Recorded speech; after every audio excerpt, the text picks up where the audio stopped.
It is a truth universally acknowledged that a single man in possession of a good fortune must be in want of a wife. It is a truth universally acknowledged that a single man in possession of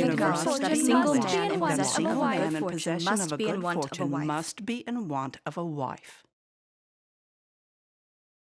Dear Charlotte, it is a truth universally acknowledged that a single man in possession of a good fortune must be in want of a wife. It is upon this universal truth that my mother, the most persistent matchmaker in this part of the country, has built her life. Her fervor for the aforementioned belief has led her to the knowledge that Netherfield Park, the closest state to ours, has been taken by a single man of good fortune. His name is Mr. Bingley. Mr. Bingley. And most recently has become a most famous topic of conversation between our parents! And to be quite honest, his presence is not entirely vacant from the minds of my sisters. Or my own.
The dress is quite lovely, Lizzie. I hope Mr. Bingley will like it. We are not likely to know what Mr. Bingley likes, Lydia, since we are not to be introduced. Who is Mr. Bingley? But Mamma, you forget Mrs. Long has promised to introduce him at the assemblies. Introduce who? Lizzie, Mrs. Long will do no such thing. She has two nieces of her own who need husbands. If your father had any common sense, he would call on him on his own, but as it is likely that I shall be the mother of 5 miserable, unmarried daughters as long as I have a breath in my body. Oh, Kitty! Please stop coughing. I do not cough for my own amusement. When is the next ball to be, Jane? 2 weeks from tomorrow. That is right. So it is. The ball is on Wednesday, and Mrs. Long does not return until Tuesday, so it will be impossible for her to introduce him, since she will not be acquainted with him herself. Him who? My dear, you may have the advantage and introduce Mr. Bingley to her. Who is Mr. Bingley? Impossible, Mr. Bennet, impossible, since I will not know him myself. Who is Mr. Bingley? Oh, hush, Mary, I'm sick of Mr. Bingley. Quit talking of him. My dear, why did you not tell me so before? If I had known as much this morning, I certainly would have not called on him this afternoon. How unlucky. We certainly cannot escape the acquaintance now. Good of you, Mr. Bennet. Now, Kitty, you may cough as much as you choose. I have work I must attend to, ladies. Sleep well. Good night, Papa. Good night, Mrs. Bennet. Good night, my dear husband. If I can see one of my daughters happily settled at Netherfield and the rest equally well married, I should have nothing left to wish for. May I now know of Mr. Bingley? Mr. Bingley is the newest resident of Netherfield Park. The estate a few miles down the road. They say he's a man of large fortune, 4,000 or 5,000 a year. Is he single or married? Oh, single to be sure, my dear. A single man of large fortune. I wonder if he's kind. I wonder if he is tall. Will he be at the next assembly? That is his intention. And I am glad for it, for to be fond of dancing Is a certain step towards falling in love.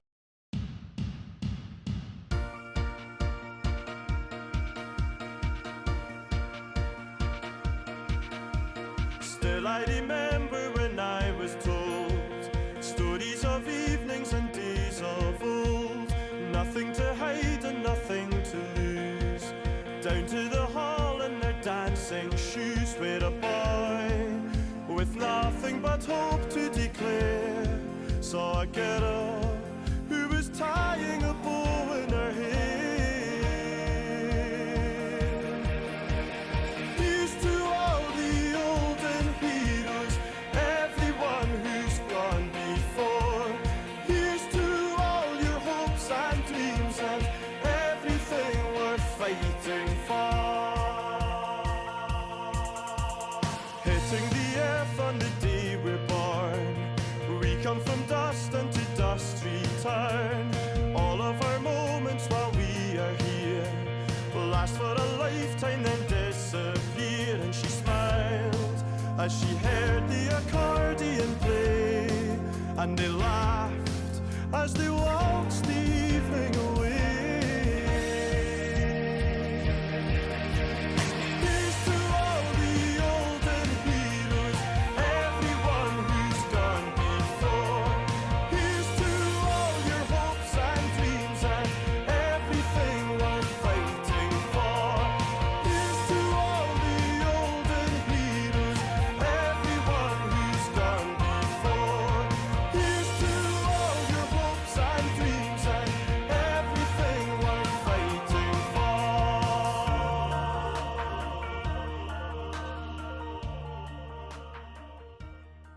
Oh, Darcy, you must dance. I think not. I detest dancing unless I am particularly acquainted with my partner. I've never seen so many pleasant girls in my life. Or dancing with the only handsome girl in the room. Yes, I do believe Miss Jane Bennet to be the most beautiful girl I've ever laid my eyes on. But her sister Elizabeth is very pretty. Let me ask Jane to introduce you. She is tolerable, mainly, but not handsome enough to tempt me. Return to your partner, for you are wasting your time with me. Miss Bennet, Miss Elizabeth. I hope you enjoy yourself this evening. Charles.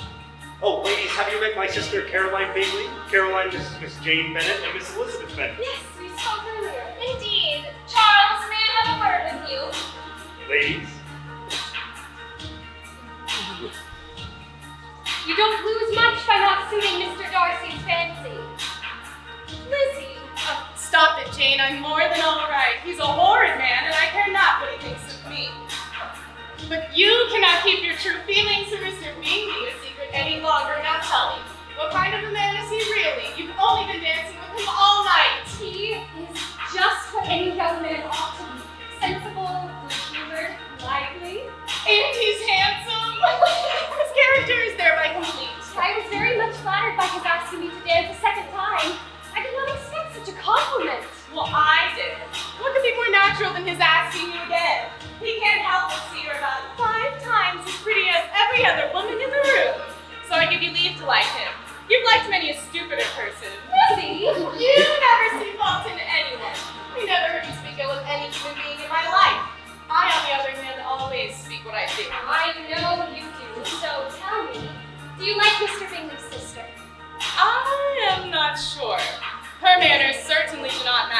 But I do find her to be a very pleasing woman to converse with.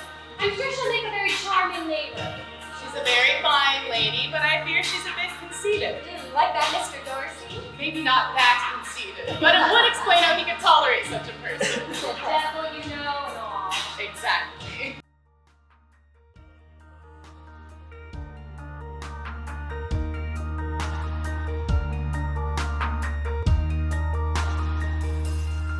And the boy, unconscious of everyone there, held the girl who danced with the bow in her hair.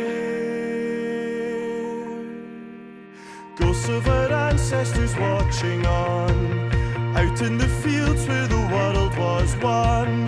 Ghosts of the morning watch from above, ghosts of the evening who lived and loved. And now there's a boy on a dance floor somewhere, and a girl still tying a bow in her hair. Here's to all the olden heroes, everyone who's gone before. Here's to all your hopes and dreams and everything worth fighting for. Here's to all the olden heroes, everyone who's gone before. Here's to all your hopes and dreams and everything worth fighting for. And still, there's a boy on a dance floor somewhere, and a girl, and she's tying the bow in her hair.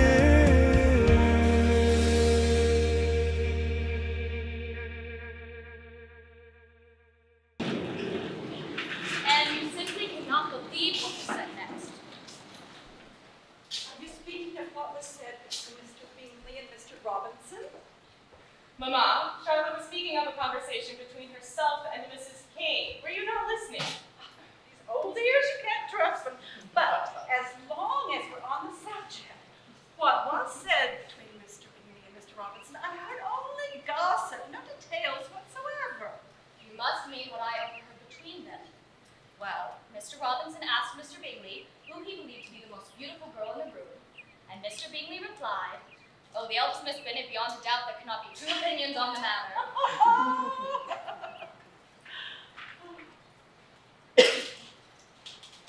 Mr. Bennet, have you heard the most wonderful news? I do not believe I have. Mr. Bingley believes our Jane to be the most beautiful girl at the ball last night. I do believe her to be beautiful, but no more beautiful than my Lizzie. An opinion apparently only held by my father. From what source have you drawn this conclusion?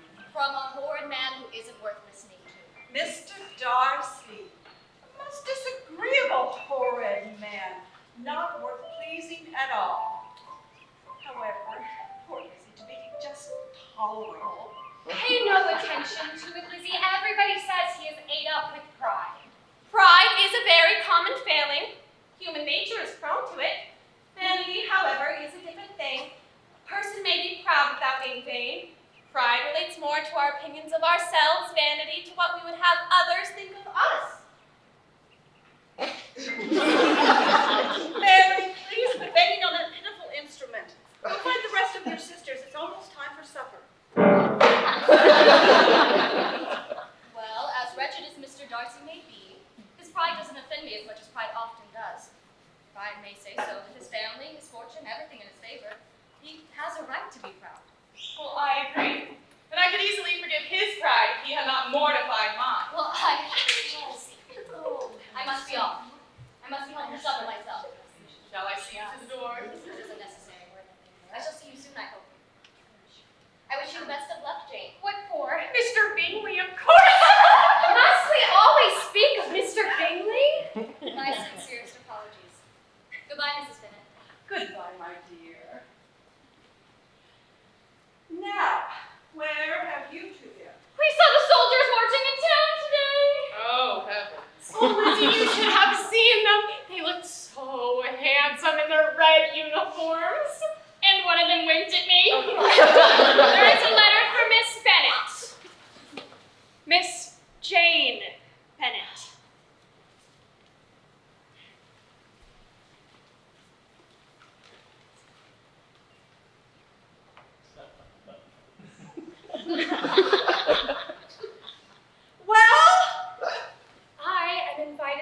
dine with Miss Caroline Bingley. Oh, Mr. Bingley shall be dining out. May I take the carriage? Dining out? How can that be? Maybe Mr. Bingley wasn't as interested as you thought. Mama, the carriage. I simply do not understand. Maybe he knows nothing of the invitation and is simply unmindful. May I please take the carriage? No, Jane. You will go on horseback.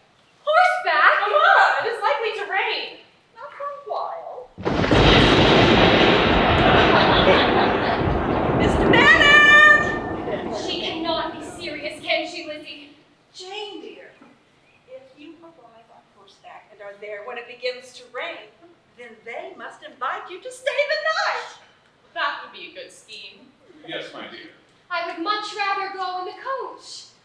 Your father cannot spare their horses. They are in town being reshod, are they not, Mr. Bennet? They are.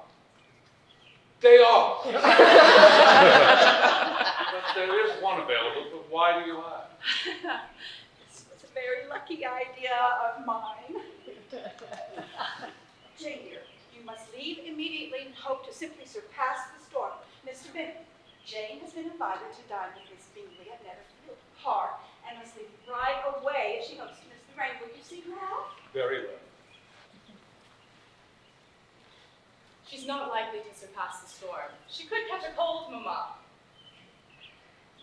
Lizzie, if she cannot return home tonight and must spend the night, then tomorrow she may dine with Mr. Bingley. Have I taught you girls nothing? Well, if it does start to rain soon, I should probably follow after her to make certain she's all right. She's always been more susceptible to illness than the rest of us. Do as you must, but make sure that whatever you do does not interfere with your sister dining with Mr. Bingley tomorrow. Mama, promise me something. Yes, my dear. When you've successfully married off all 5 of us, promise me you'll turn your mind to skills so desperately needing practice. Like your sewing, for example.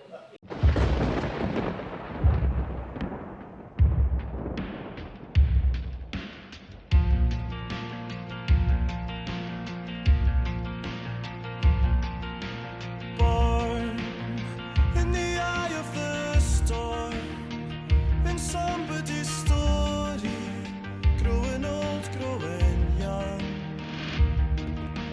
Now, just trying to pretend that if we keep on trying, we'll be here in the end. So before the night is over, will you dance? I must thank you for your incredible hospitality towards my sister. It was quite considerate of you, Miss Bingley. Not another word of it, Miss Elizabeth. We could hardly do otherwise. Well, even so, your invitation for me to stay was not necessary, but greatly appreciated. As my brother said, we could hardly do otherwise. It is nice to see my sister's health improve, opposed to receiving word by letter. So Miss Bennet is recovered. Not quite as quickly as I would hope, but she is better than she was when I first arrived. Excellent. You arrived most directly after your sister became ill, especially considering the fact you came by foot. Well, I left as soon as I received Jane's letter relaying her illness. You mean to tell me you walked all the way here, from Longbourn to Netherfield? Yes? Well, good heavens. Why did you not take the carriage? Your family does own a carriage, do they not? Of course we do. But the horses being used for the carriage were at the farrier's being shod. Well, my goodness. The next time a similar situation occurs, you shall send word to us, and we shall send the carriage to collect you. Thank you, Mr. Bingley. How were you planning to pass the evening tomorrow, Miss Eliza? I was wondering if you would take a walk with me through the gardens in the early afternoon. I know how fond you are of walking. Well, I was planning on spending the day reading, but if Eliza Strada can wait, then so can I. It is quite fascinating to me that, despite how a young woman may be in years, she may be so accomplished as all women are. All young ladies accomplished. You all read, you paint tables, play the piano, and you embroider cushions. I have never met a young woman who's being spoken of for the first time without being informed she is very accomplished. Painting tables. Well, if that is not an accomplishment, I dare say I don't know what is. The word is indeed applied too liberally. I cannot say I know more than half a dozen women who may be deemed truly accomplished. Nor I'm sure. Well, then you must comprehend a great deal in your idea of an accomplished woman. I do. Certainly. All young ladies must have thorough knowledge of singing, drawing, dancing, music, and all the modern languages. And besides all this, must possess a certain something in her air and manner of walking. And she must improve her mind through extensive reading. I'm no longer surprised at your knowing only 6 accomplished women. I wonder now if you know any. Are you so severe upon your own sex as to doubt the possibility of all this? I never saw such a woman. Let me persuade you to take a turn about the room. I assure you it's quite refreshing after sitting so long in one attitude. Would you care to join us, Mr. Darcy? No, thank you. My joining would only interfere with whichever motive you may have. Do you understand him, Miss Bennet? Not at all. Do tell us your meaning, Mr. Darcy. You are either in each other's confidence and have secret affairs to discuss, or you are conscious that your figures appear to the greatest advantage in walking. If the first, I should be completely in your way, and if the second, I can admire you much better as I sit here. Shocking! I never heard something so abominable. How shall we punish him for such a speech? Tease him, laugh at him. Certainly not. He may hug himself. Mr. Darcy is not to be laughed at. Well, I dearly love to laugh. It has been the study of my life to avoid those weaknesses which so often expose a strong understanding to ridicule. Such as vanity and pride. Yes, vanity is a failing indeed, but pride, where there is real superiority of mind, pride will be always under good regulation. We are trying to find a fault in you, Mr. Darcy, and you are making it quite difficult. Yes. Tell us some of your faults, Mr. Darcy. I cannot forget the follies and vices of others, or their offenses against me. My good opinion, once lost, is lost, forever. Well, that is a failing indeed. But you have chosen your fault well. I really cannot laugh at it. There is, I believe, in everyone, a natural defect, which not even the best education can overcome. And your defect is a propensity to hate everybody. And yours is to willfully misunderstand them. Do let us have a little music. I think I must attend to Jane. Thank you again for your hospitality. Oh, speak nothing of it. Please join us again when you see fit. Miss Eliza Bennet is one of those young ladies who undervalues themselves as to recommend themselves to the other sex. With some men, I dare say, it succeeds. In my opinion, however, it is a paltry device, a very mean art. There is a meanness in all the arts, to which ladies sometimes condescend to employ for captivation. I think Miss Elizabeth is a quite pleasant young lady. She is certainly most bearable, but the eldest Bennet is more of the pleasant type. Announcing a Mrs. Bennet, a Miss Bennet, a Miss Bennet, and a Miss Bennet. Wait. Good afternoon! I have come to collect my daughters, and my other 3 were in need of some fresh air, so here we all are. I hope we're not intruding. As a matter of fact, What a lovely room you have here, Mr. Bingley. thank you, we are quite I know of a place in the country that is the equal of Netherfield. You won't think of quitting it soon, I hope. Oh, Elizabeth, there you are. Mamma, I was not expecting you. I've come to collect you and your poor sister. And I was just asking Mr. Bingley whether he's planning to stay long at Netherfield. And what was his answer? I don't believe he has made one yet. I consider myself quite fixed here. Of course you do. I cannot see that London has any advantage over the country. Oh, there are, of course, benefits to London. Societal life, for example. Pray, tell me, what do you mean? In the country, you move in a very confined and unvarying society, which cannot provide enough satisfaction for any good length of time. Well, when I am in the country, I do not wish to leave. And when I'm in town, it is the same. Both have their advantages, and I can find myself quite happy in either. That is because you have the right kind of disposition. That gentleman there seems to think the country is nothing at all. Mamma, you are mistaken. Mr. Darcy only meant that there is not such a variety of people to meet within the country, which you must acknowledge to be true. I know for a fact that we dine with 24 families. 24? That is a fine number. Mr. Bingley! I do hope you promise to plan a ball before you depart. Oh, of course. Once your sister is fully recovered, you shall name the date. Oh, Elizabeth, Charlotte Lucas called yesterday looking for you. Well, Miss Lucas seems a pleasant young lady. Oh, dear, yes, but unfortunately, quite plain. But Mrs. Lucas has often said so herself and envied my Jane's beauty.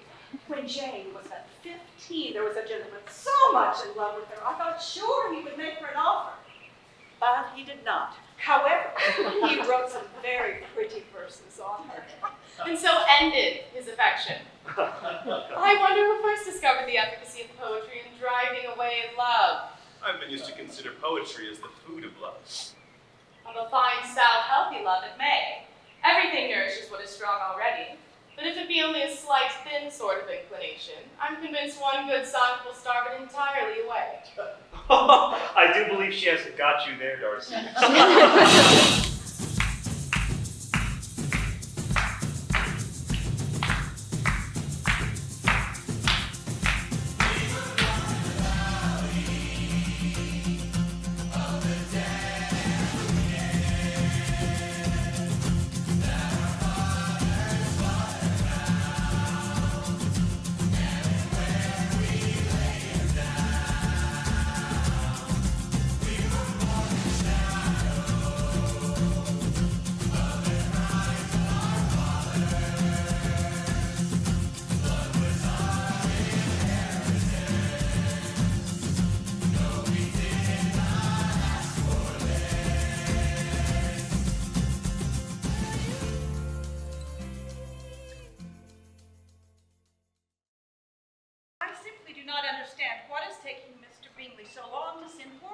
Mamma, we only left Netherfield yesterday. You cannot be upset he's waited a single day. Why should he wait at all?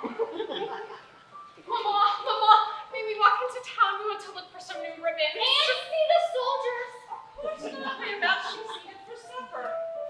Mary, please quit banging on that thing. Oh, you girls, we'll get dressed for supper. We will need to add another place at the table, Mrs. Bennet. We ought to have company tonight. Is it Mr. Bingley? Oh, Mary. Tell Hill to set the good china. Oh, there's not a good piece of fish to be had today. Lydia, ring the bell. I must speak to Hill this instant. It is not Mr. Bingley. It is my cousin, Mr. Collins. We received the letter 3 days ago, but I just now read it. If I am not mistaken, his coach is just now coming up the drive. Mr. Collins. Now, Mrs. Bennet, be kind. How can you expect me to be kind to the men who will steal from our daughters the home that they have grown up in the moment that you are dead? He is the closest male relative, so the law states he will inherit. Do you still want Hill to set the good china? Of course not, Mary. I don't want Mr. Collins getting any ideas about what he might walk off with. Announcing a Mr. Collins. Remember yourself, Mrs. Bennet. I will.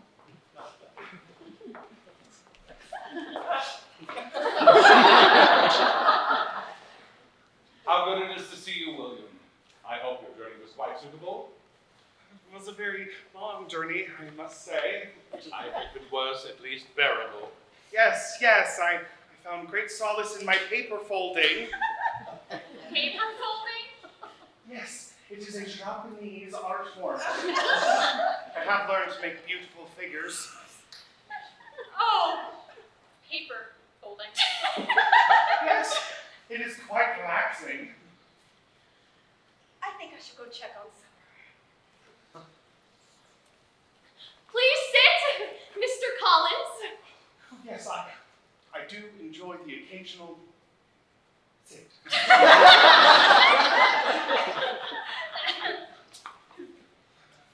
How long do you expect we shall have the pleasure of your company here, Longboard, Mr. Collins? I'm not sure at the moment, but I will not stay for too long, for I fear that may disrupt your day-to-day lives, and my last wish will be to make any of your family uncomfortable. Nonsense! I am sure we will find much pleasure in your stay with us. Supper will be served momentarily.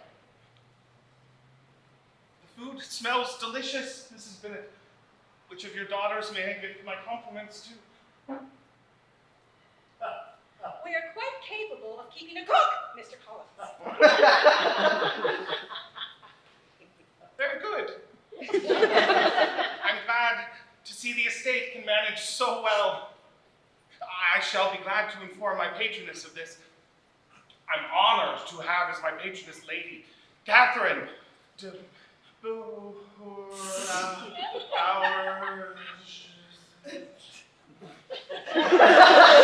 I'm sure you have heard of her. No, she is a widow. But she does have a daughter, very pretty. What are some of your hobbies, Mr. Collins? Hobbies? Yes. What do you do for fun? Oh, well, my paper folding. Very enjoyable. Do you find pleasure in any other activity, Mr. Collins? I believe it is good to read. Fairly often, it expands the mind. Oh, I quite agree. Do you? Well, as it so happens, I did bring with me a book that I thought would be of interest to you all. I thought I might read a few pages of it to you after supper. What book, Mr. Collins? James Fordyce's Sermons to Young Women. It offers conservative advice on the female conduct. What figures can you make with your paper folding?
Dear Charlotte, Mr. Collins is a very interesting man and is surprisingly entertaining.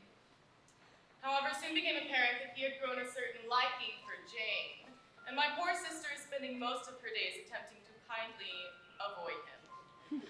Mary is spending her time, however, in the pursuit of Mr. Collins, who barely recognizes her presence. This continued for a few days until Mr. Collins decided to take action and speak with my mother on the subject, a conversation all my sisters, including myself, were very interested to know the details of.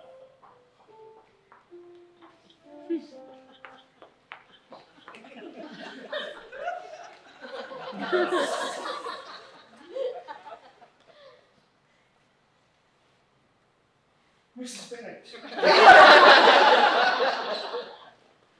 How may I be of help to you, Mr. Collins?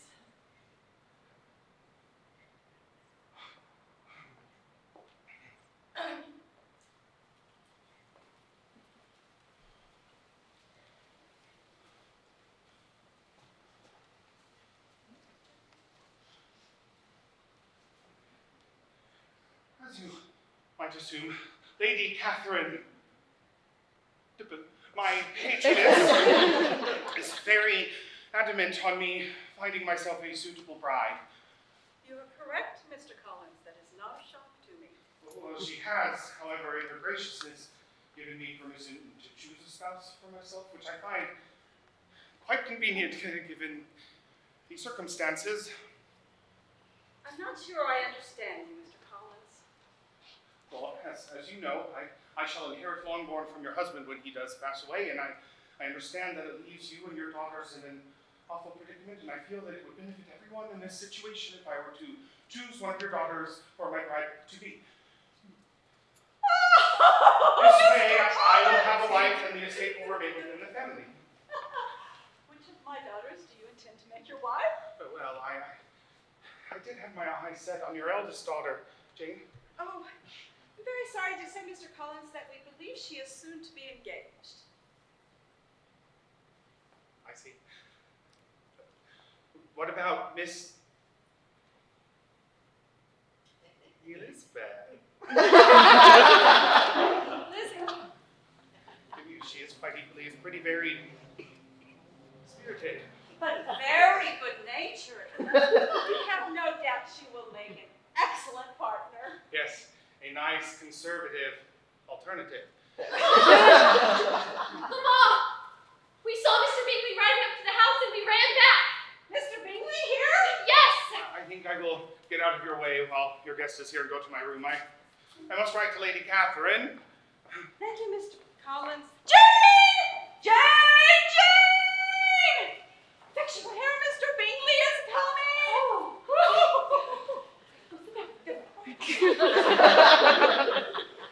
Announcing Mr. Bingley and Mr. Darcy. Oh, what a lovely surprise, Mr. Bingley. What brings you to Longbourn? Oh, Darcy and I were out for a ride, and I decided to stop by as to inquire to the health of Miss Bennet. And to ask if you intend to be at Netherfield tomorrow evening for the ball. Oh, of course. We would not miss it for the world. And you can see for yourself that Miss Bennet is perfectly healthy and will be able to dance many dances tomorrow night. You may be sure of that. Splendid. And will you be feeling well enough to dance tomorrow, Mr. Darcy? It is quite possible, Miss Elizabeth. Mama! You must meet Mr. Wickham. He is a soldier we met in town today. He has most wonderful dispositions, and he is very good looking as well. It's a pleasure to meet you, Mr. Wickham. And you, ma'am? May I have the pleasure of introducing you to Mr. Bingley and Mr. Darcy? They are at Netherfield at present. A pleasure. Mr. Wickham, I do hope you plan to attend the ball Mr. Bingley is throwing at Netherfield tomorrow. We will all be there. However, Mary may not be there because she finds balls incredibly useless. Just as we do her. While I can have my mornings to myself, it is enough. I think it no sacrifice to join occasionally in evening engagements. Society has its claims on us all, and I profess myself one of those who finds intervals of recreation and amusement as desirable for everybody. So, Mr. Wickham will be seeing you. Lydia, you do not invite your own guests to another person's ball. Oh, of course he's invited. I hope you can make it. I think we shall now begin our journey back. Good day to you all.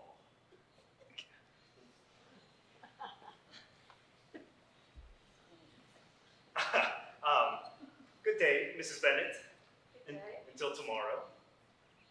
A pleasure to meet you, Wickham. I hope you can attend tomorrow. Miss Bennet.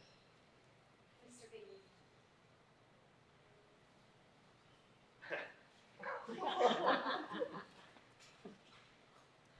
That was very strange for Mr. Darcy to leave so suddenly. Although not completely out of character. I must apologize for entering your home unannounced, but your daughter simply insisted. And I could not find it in myself to say no to such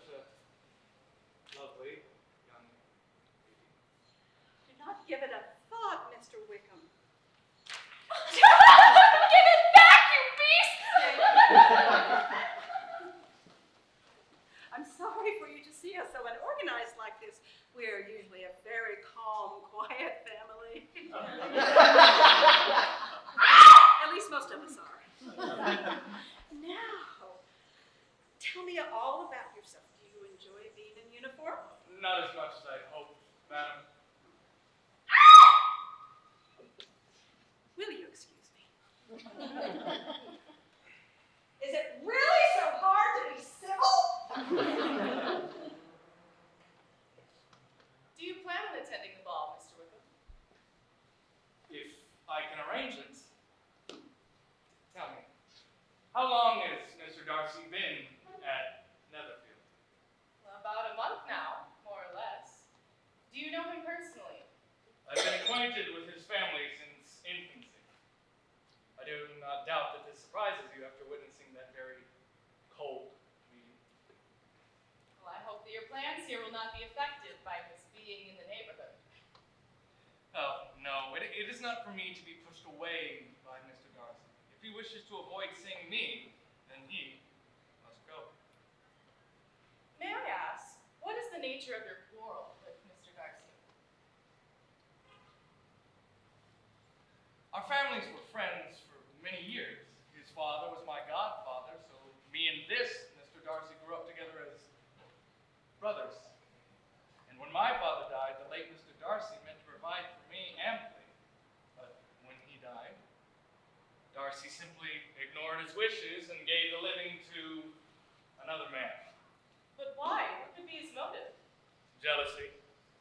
Had the late Mr. Darcy liked me less, his son might have borne with me better. His father's uncommon attachment to me irritated him. Could such abominable pride as his have ever done him any good? Yes. It has led him to be liberal and generous.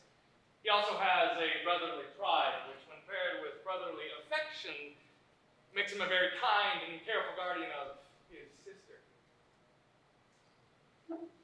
What sort of girl is Miss Darcy?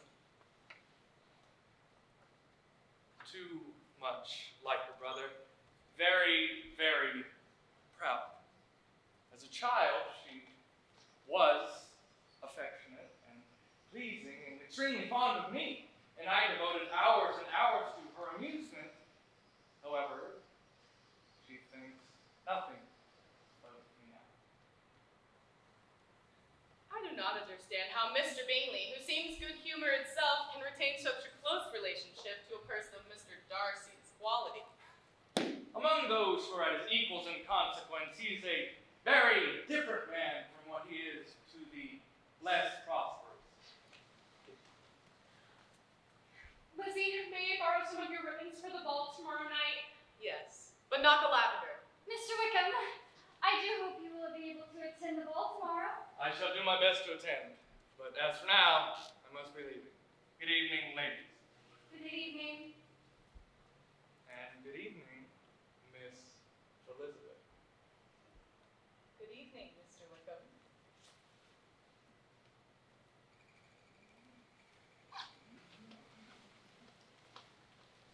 Dear Charlotte, there's something about our newfound friend, Mr. Wickham.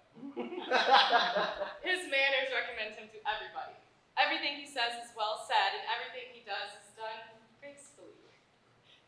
But I cannot remove from my mind the plight between Mr. Wickham and Mr. Darcy.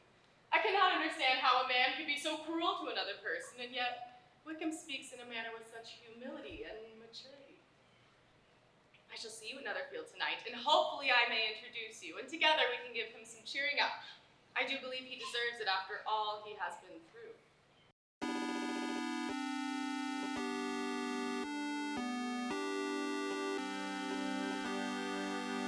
In the days long ago, somewhere I don't know, there was hardly a care in my head. So I went on my way, turning nights to days, wherever the winding road led. As I basked in the joys of the carnival noise and surrendered myself to the parade, the sun kissed the girls in this brave new world. Then they danced as the marching band played.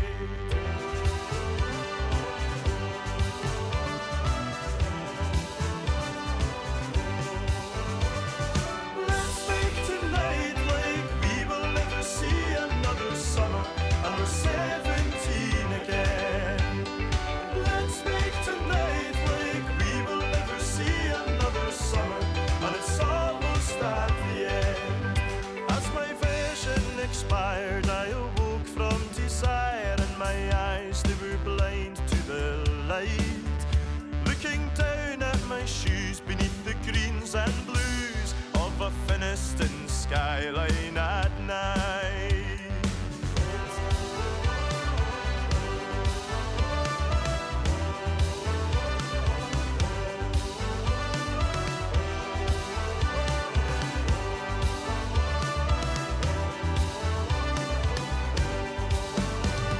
Let's make tonight like we will never see another summer, and we're 17 again.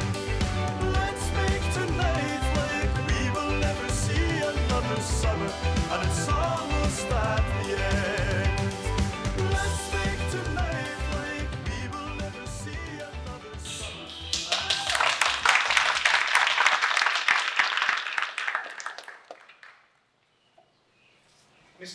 Miss Bennett, a pleasure to see you.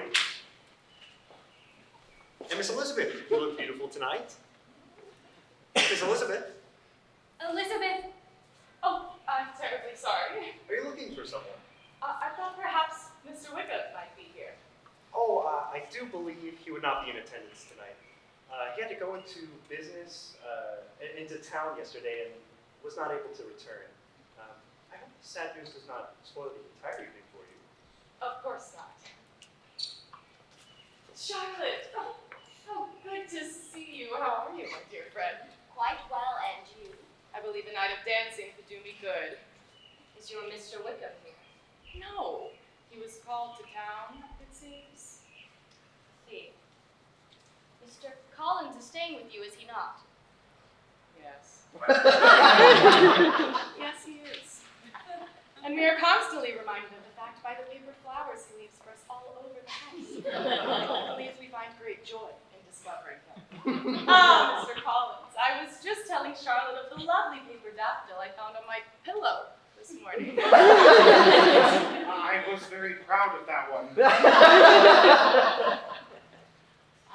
Are you enjoying yourself tonight, Mr. Collins? Indeed, I am. But, I was wondering if I might have the next dance, Miss Elizabeth. Oh, well, I was planning on sitting the next one out. My feet are very tired. Of course, such a pretty lady must have danced almost all the dances so far. Would you care to dance, Miss Lucas? I would, Mr. Collins. Very good, but I shall get myself a glass of punch and return promptly. Why on earth did you say yes? I did not decline so that you would have to dance with him. I felt sorry for the poor man. I couldn't be the second consecutive woman to reject him. Miss Elizabeth, I was wondering if I might have the honor of sharing the next dance with you. You may. Did I just agree to dance with Mr. Darcy? I dare say you will find him very agreeable. Well, that would be the greatest misfortune of all, to find a man agreeable whom one is determined to hate. Do not wish me such an evil.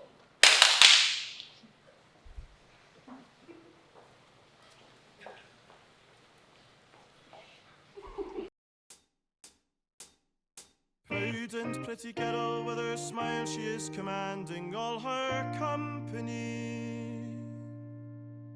She says she's feeling tired, but she looks fine from where you're standing on your own across the bar. It's the air upon the street when all the charming people meet and don't get far.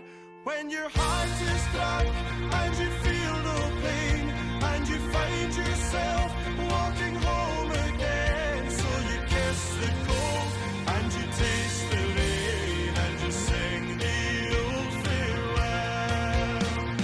Clouds of cigarette smoke and a girl selling roses on the pavement. Crowds of lonesome lovers faking smiles and holding poses as a silenter slips by. They exist with hope and grace in another time and place beyond the sky. When your heart is drunk and you feel no pain and you find yourself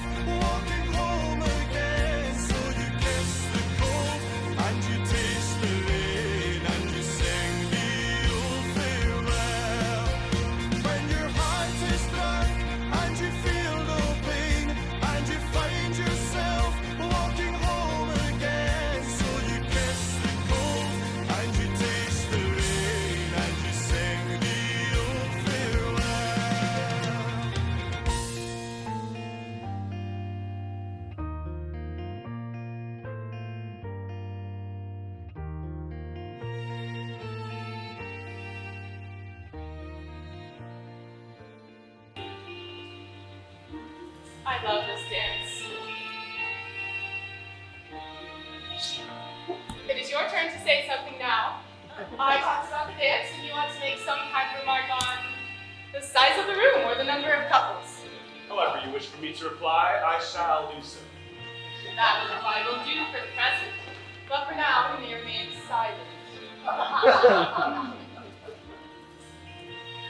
Do you talk by rule then while you are dancing? Sometimes one must speak a little. It would look odd to be entirely silent for half an hour together. I do apologize for my rude departure yesterday at Longwood. Please do not worry at all. I was quite distracted by our new acquaintance. Mr. Wickham is blessed with such happy manners as may ensure his making friends, but whether he may be equally capable of retaining them is less than certain. He has been so unlucky as to lose your friendship, and in a manner which he is likely to suffer from all his life. I remember hearing you once say, Mr. Darcy, that you hardly ever forgave. The resentment once created was unappeasable. You're very cautious, I suppose, as to its being created. I am. And never allow yourself to be blinded by prejudice. I hope not. May I ask to what these questions tend? Merely to the illustration of your character. I'm trying to make it out. And what is your success? I do not get on at all. I hear such different accounts of you as puzzle me exceedingly. I do believe that many accounts of me would vary greatly, and I wish that you would not draw a conclusion just yet.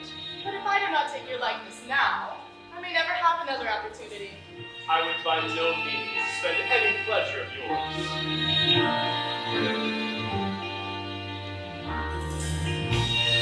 Through the stormy weather, on the path of changes, we will stand together, walking through the ages. Through the stormy weather, on the path of changes, we will stand together, walking through the ages. Through the stormy weather, on the path of changes, we will stand together, walking through the ages. Through the stormy weather, on the path of changes, we will stand together, walking through the ages. Through the stormy weather, on the path of changes, we will stand together, walking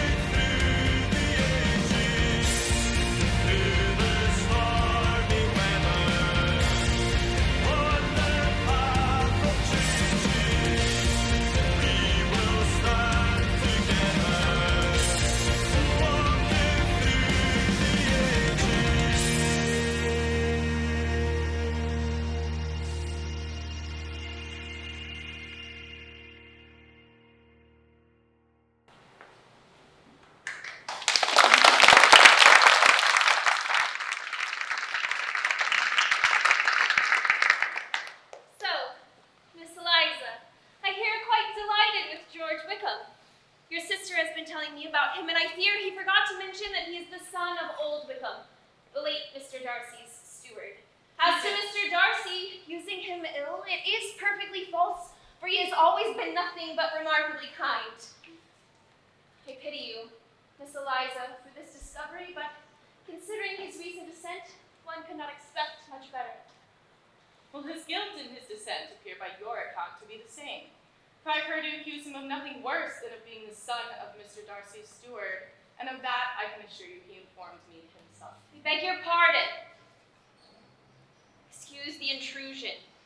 It was kindly meant. You are much mistaken if you expect to influence me by such a paltry attack as this. I see nothing in it but your own willful ignorance and the malice of Mr. Darcy.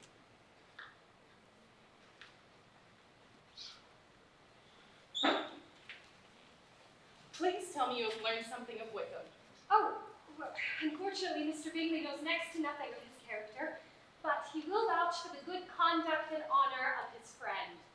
Does Mr. Bingley know Mr. Wickham? No, he only met him yesterday. Well, I have no doubt of Mr. Bingley's sincerity, but since he's unacquainted with several parts of the story, and has learned the rest from Mr. Darcy himself, I shall venture still to think of both gentlemen as I have before.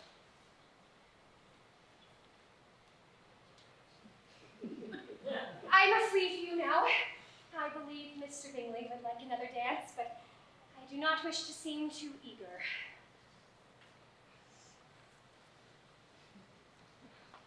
Does Jane intend to continue being so guarded with Mr. Bingley? I believe so. And you think it wise? Yes. She helps him on as much as her nature will allow, but if I may perceive her regard for him, surely he is not so oblivious that he may not discover it too. But you must remember he does not know her disposition as you do. She must make good use of every moment she has to spend with him, until she is certain she has him. Then she will have time to fall in love. Your plan is good if one's only care is to be well married. But these are not Jane's feelings. Jane hasn't even known him long enough to know his character. I do wish Jane success with all my heart, but I do believe happiness in a marriage is entirely a matter of chance. It matters not whether the dispositions of the parties are similar or known beforehand, for when you are married, you will continue to grow unlike each other. It is best to know as little as possible of the person with whom you are to pass your life. I have found out by a singular accident that there is now in the room a near relation of my patroness. How wonderfully these sort of things occur. Who would have thought of my meeting with perhaps a nephew of Lady Catherine in this assembly?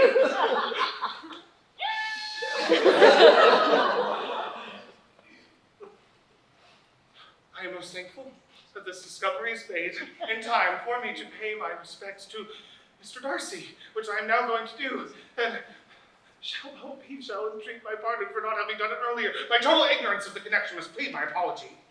You are not going to introduce yourself to Mr. Darcy. Indeed I am. I believe him to be Lady Catherine's nephew.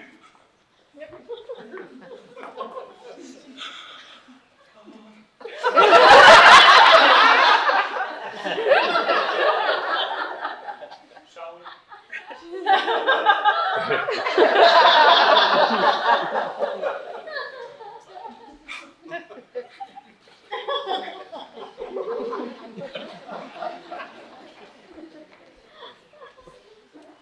Dear Charlotte, I do not understand why you would say the things you said. Jane is a very sensible person, but she deserves to marry one who loves her for her. Although who can help loving Jane, she is everything that is good in a person. And it seems that Mr. Bingley is the same, but I do believe she is making the right decision by waiting for a sure sign that he is all he is believed to be.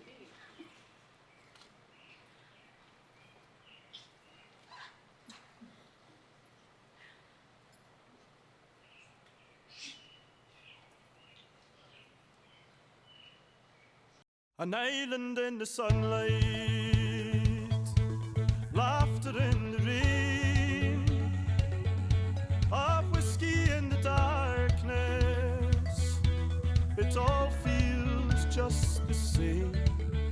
Watch the sunset over Heinisch, see the twilight merge to dawn, hear the waves caress the shoreline as the island carries on. I've been walking these shores all my days, but with you by my side I am walking on the waves. I've been walking these shores all my days, but with you by my side I am walking on the waves.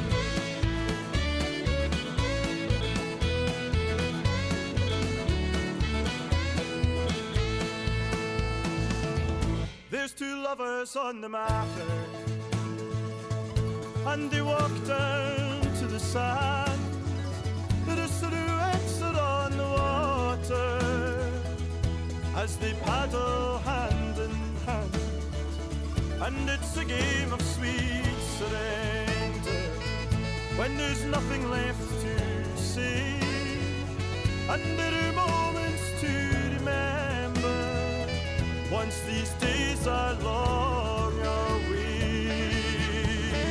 I've been walking these shores all my days, but with you by my side I am walking on the waves. I've been walking these shores all my days, but with you by my side I am walking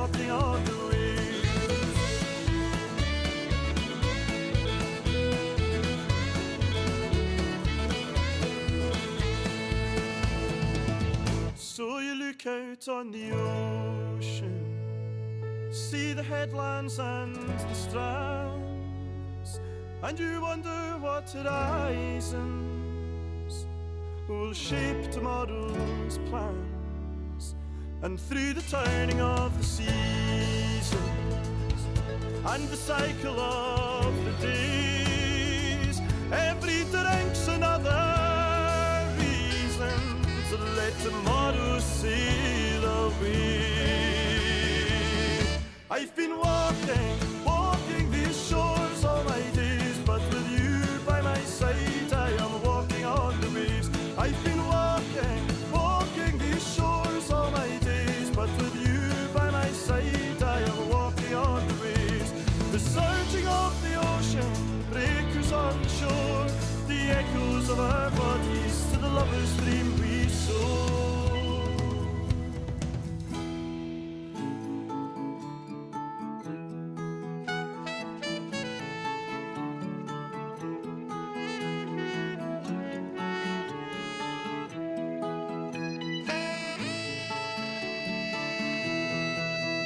I've been walking these shores all my days, but with you by my side I am walking on the waves. I've been walking these shores all my days, but with you by my side I am walking on the waves. I've been walking these shores all my days, but with you by my side I am walking on the waves. I've been walking these shores all my days, but with you by my side I am walking on the waves.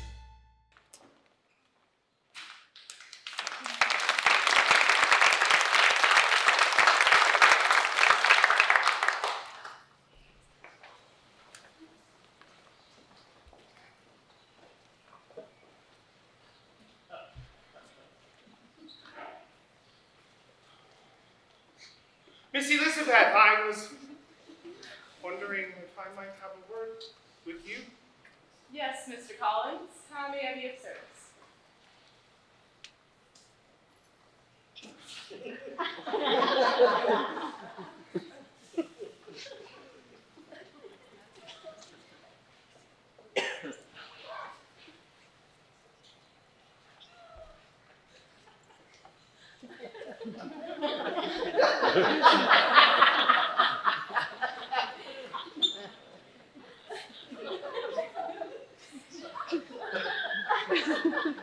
You can hardly doubt, my dear.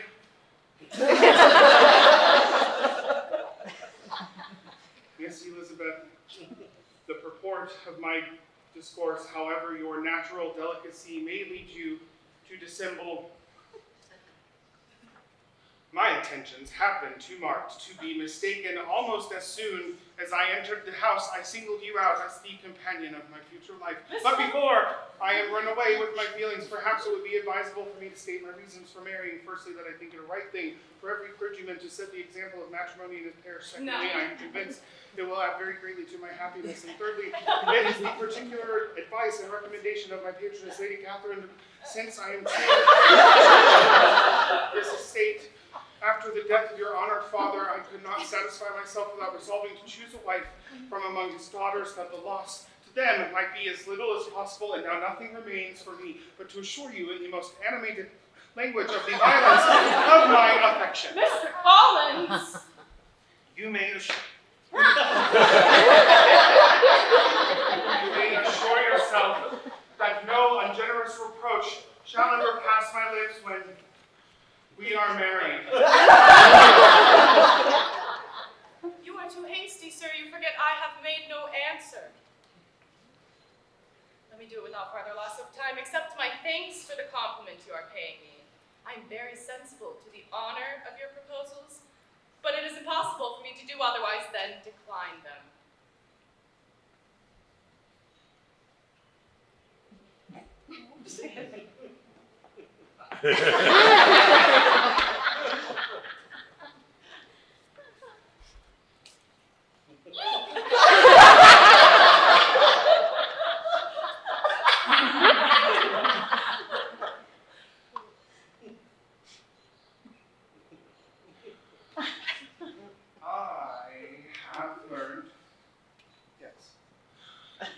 learned that it is usual custom with young ladies to reject the addresses of a man whom they secretly mean to accept when first he applies for their favor, and that sometimes the refusal is repeated a second or even a third time. I am therefore by no means discouraged by what you have just said, and shall hope to lead you to the altar ere long.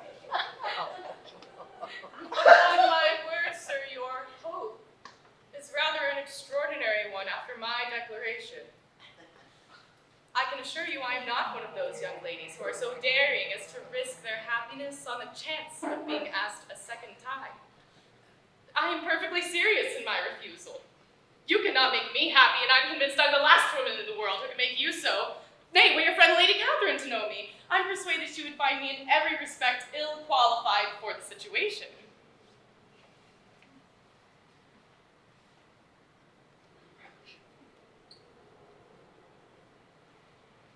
You must give me leave to flatter myself, dear cousin, that your refusal of my addresses is merely words, of course.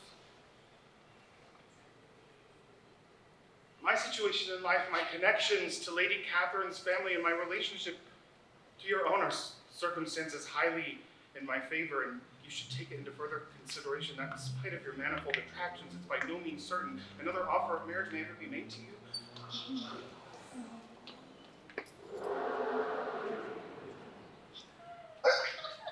As I must therefore conclude that you are not serious in your rejection of me, I shall choose to attribute it to your wish of increasing my love by suspense, according to the usual custom of elegant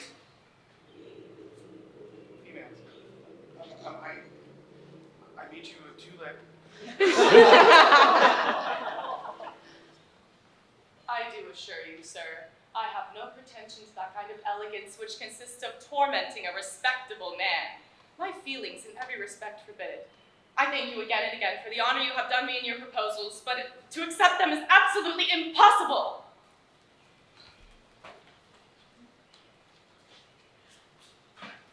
I saw Lizzie run out, Mr. Collins.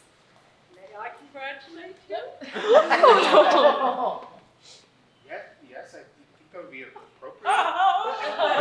This is unbelievable. One daughter engaged and another soon to be. A mother could not be happier. Yes, I think we shall be quite happy once we are engaged. Once you are engaged? Yes. You are not engaged at present? No, not at the moment. Miss Elizabeth refused my offer, but I know it as usual custom among young ladies to say no, and usually they mean yes. Oh dear. Something wrong? Oh no, of course not, Mr. Collins. Why don't you go right, Lady Catherine, and tell her your good news.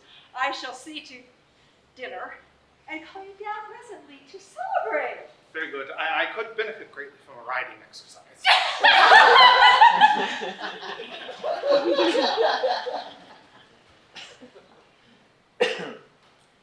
Elizabeth!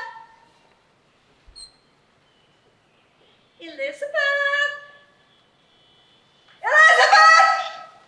Oh, Jane, you must speak to your sister. I already have, Mama, and she's made it quite clear that she will refuse to marry Mr. Collins, no matter the circumstances. No, she cannot do this to me. Elizabeth! What is all this yelling about? Oh, Mr. Bennett, we are in an uproar. You must make Lizzie marry Mr. Collins. I haven't the pleasure of understanding you. Of what are you talking? Lizzie and Mr. Collins. He has proposed, and Lizzie declares she will not have him. And what am I to do on the occasion? Speak to her about it yourself. Tell her that you insist upon her marrying him. Elizabeth! Ah, there you are. Come here, child. I understand that Mr. Collins has made you an offer of marriage. Is that true? Yes. And this offer of marriage you have refused. I have, sir. Your mother insists upon your accepting it. Is it not so, Mrs. Bennet? It is, or I shall never see her again. An unhappy alternative is before you, Elizabeth. From this day, you must be a stranger to one of your parents. Your mother will never see you again if you do not marry Mr. Collins. And I will never see you again if you do.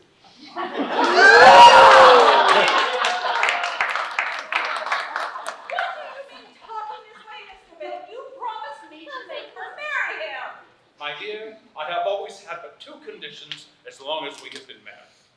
Firstly, that you will allow me the free use of my understanding on any occasion. And secondly, of 1 hour of silence to myself every day. As you have interrupted the second, I shall apply the first.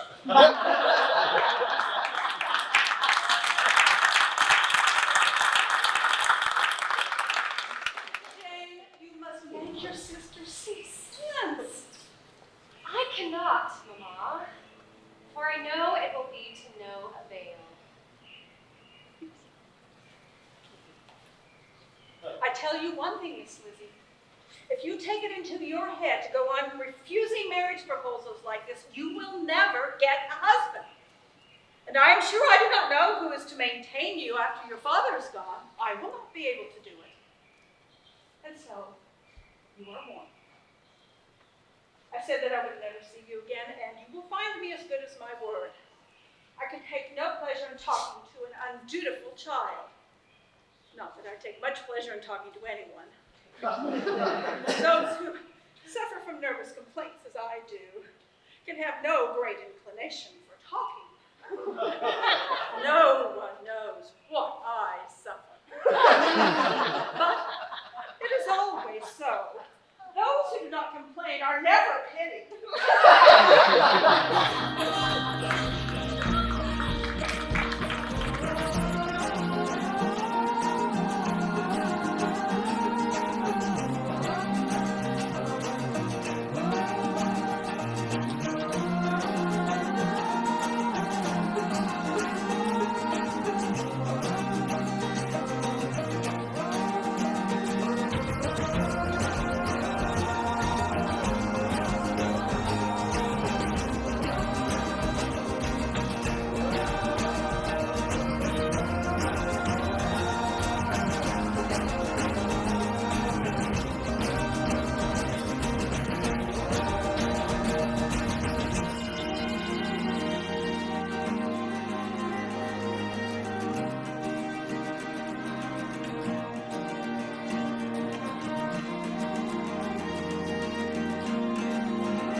Dear Charlotte, I have never been more grateful for my father than I was in that moment.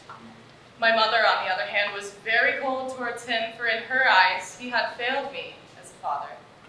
However, her frustrations with me far exceeded her disappointment in my father, but it did not bother me. I had been saved from one of the most dreadful marriages I could have ever imagined. Do you really think it wise for you to have turned down Mr. Collins? For the 100th time, Jane, yes! Forgive me, sister. I should hold my tongue. Of course you are forgiven.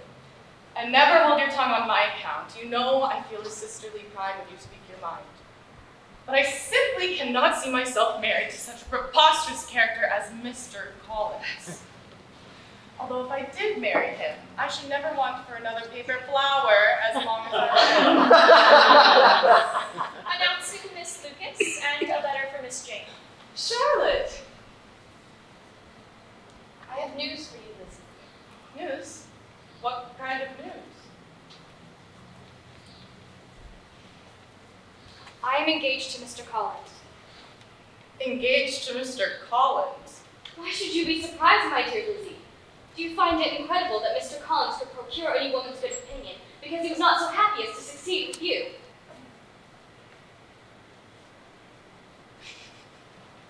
Of course not, Charlotte. What then?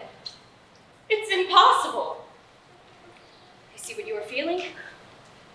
You must be surprised, very much surprised, so as Mr. Collins was recently wishing to marry you.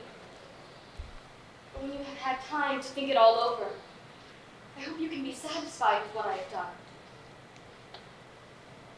I'm not romantic, you know. I never was. I ask only a comfortable home, and given Mr. Collins' character, connections, and situation in life, I am convinced my chance of happiness with him is as fair as most people can boast on entering the marriage state.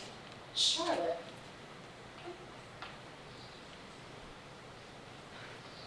Undoubtedly. Can you believe this, Jane? Jane, what's the matter? Who is that letter from? Caroline Bingley. What does she say? They have left Netherfield. Mr. Bingley and his sister have left Netherfield. They do not intend to return.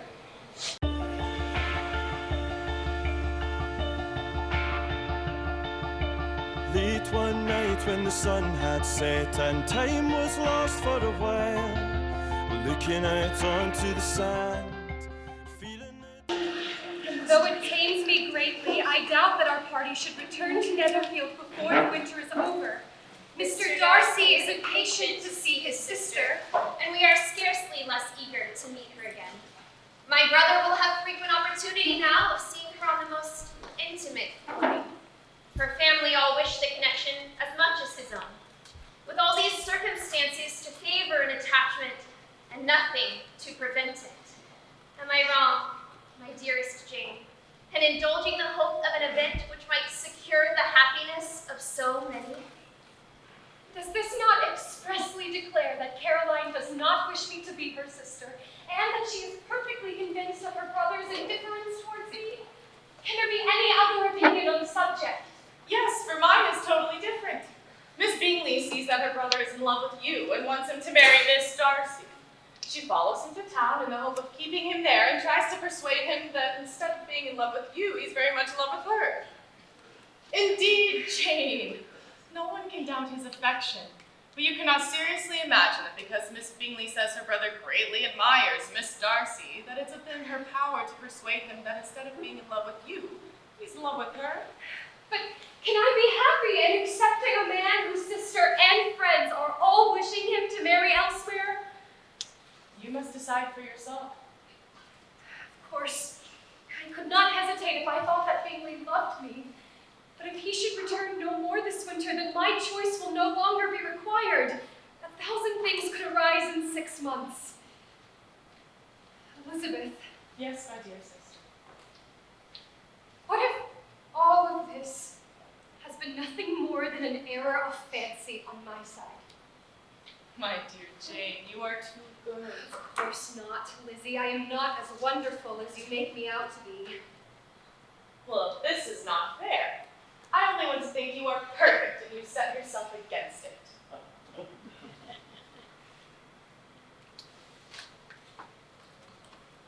The more I see of the world, the more I am dissatisfied with it and all of human character. Do not pain me by thinking Mr. Bingley is to blame. We cannot be ready to fancy ourselves intentionally injured. It's often nothing more than our own vanity that deceives us. Women often believe admiration to mean more than it does. And some men take care that we do. If it is designedly done, they cannot be justified. But I have no idea of there being so much design in this world as some persons imagine. I am far from attributing any part of Mr. Bingley's conduct to design, but without scheming to do wrong or to make others unhappy, there may be error and there may be misery. Thoughtlessness, want of attention to other people's feelings, and want of attention will do the job. Jane, your mother is looking for you.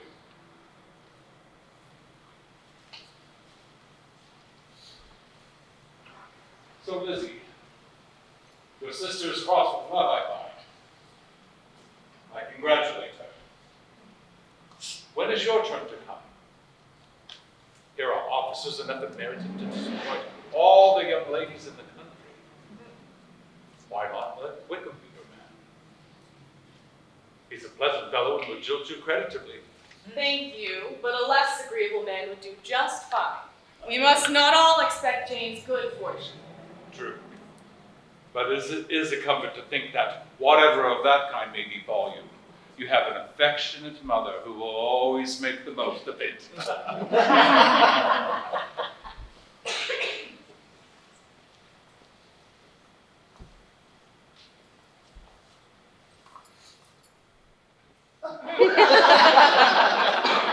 Good morning, Mamma. You are displeased with me. May I ask why? I see no reason to remind an unmindful child that she is unmindful. But if you insist. I heard news today of a marriage between Mr. Collins and Charlotte Lucas. And you were unhappy that it was not me instead? Yes, that would be the source of my distress. The gardeners have arrived and are coming through the gardens. Good. Tell the rest of the family to meet me and my unmarried daughter here.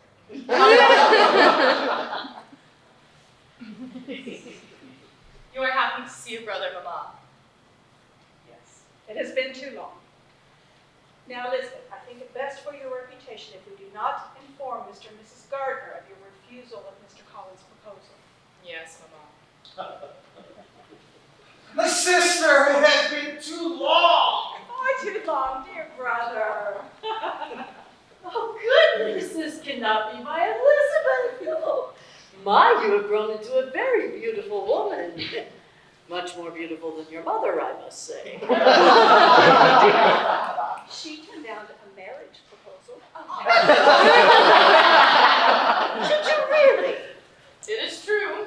Well, do not fret. You will be married, I have no doubt of that. Oh, of course she will. And Mr. Gardner, thank you so much for your wonderful invitation. But your family, Mr. Gardner, you're always welcome at Longbourn. As long as it is out. Jane, where are the rest of your sisters? Lydia and Kitty wanted to walk to Meryton, and since Papa would not let them go alone, they forced Mary to join them. How long do we expect the pleasure of your company? Not long, unfortunately. We have urgent business we must tend to in London, and we simply break our journey here. Jane, so good to see you. I hear we are to hear wedding bells soon. Unfortunately, no. Mr. Bingley was called away, and we do not expect him back at Netherfield anytime soon. Oh, I'm sorry to hear that. Husband! I have a wonderful idea. Why do we not take Jane with us to London? It would be the perfect distraction. Oh, no, I could not impose. Oh, don't be silly, dear. Of course you must join us. I do believe that Mr. Bingley is in London at this very moment. Well, there you have it. What perfect timing. But No buts. It's settled. Mr. Bennet, I wonder if I might ask you to join me on a walk.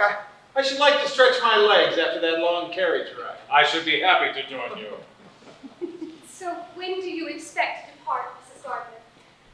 Well, Mr. Gardner and I expect to leave first thing tomorrow morning. Oh, and Jane, we must get your things in order. I'm sure you will find Elizabeth very entertaining company while we get Jane's things back, Mrs. Gardner. You can never have a dull moment with Lizzie. I'm so glad that we have a few moments to ourselves, Elizabeth, for I would like to speak with you. What of, dear aunt? Your mother wrote me of a certain Mr. Wickham's. I see. Yes. She informed me you were quite fascinated with him. Well, I'm sure you've known my mother long enough to know she often exaggerates.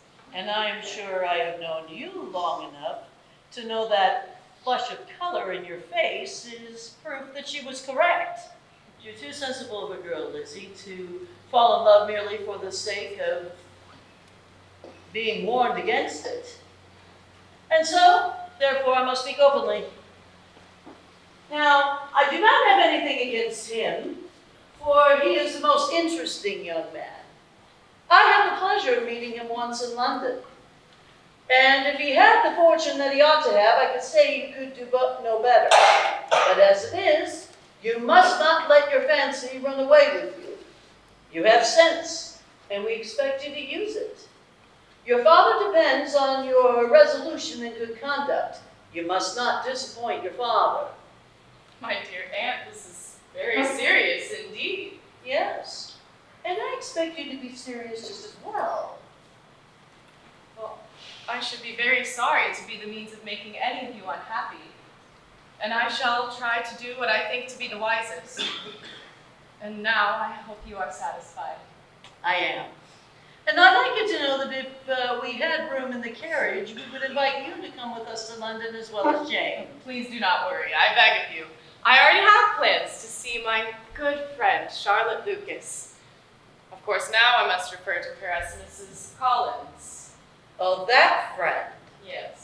My mother has warned me to take good care of my health, for if Charlotte should unfortunately fall ill and perish, I could very easily take her place as Mrs. Collins and spare myself the travel money home.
Yes, Charlotte has talked of nothing else since she received your response to her invitation. Well, I am very glad to be here, I must say. You have a very lovely home, Charlotte.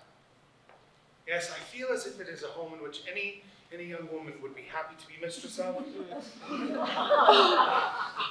Collins, I do believe the garden may need tending to. Yes, very good idea. I have found, Miss Bennet, that real flowers are just as amusing as paper ones. We should not be interrupted while he is fiddling with his garden. How are you, Charlotte? Really? Honestly, I am very happy. Yes, Mr. Collins has his quirks, and no, it's not the fairy tale we read in books as little girls, but I am happy. He has his garden, and I have my home. He has given me a life I might not have been given under different circumstances. I am very content, and I hope you are happy for me. I am very happy. Now, tell me, have you been well? I have been in good health. My mother cannot go 10 minutes without complaining of something I'm doing wrong. Mrs. Collins! Mrs. Collins! Mrs. Collins! Mrs. Collins! Mrs. Collins! Mrs. Collins! Yes, Mr. Collins. We have been summoned to Rosings Park. How wonderful! Rosings Park is Lady Catherine de Bourgh's estate. We dine there quite regularly. You should go and change. She is quite serious about punctuality. Well, how exciting. I rather confess that I should not be at all surprised by her ladyship's asking us. I rather expected, from my knowledge of her affability, that it would happen. But who could have foreseen such attention as this? Who would have thought we would receive an invitation to dine here so immediately after your arrival? I am not at all surprised. Oh, do not worry about your apparel, Miss Bennet. Lady Catherine will not think the worse of you for being simply dressed. She likes to have the distinction of rank preserved.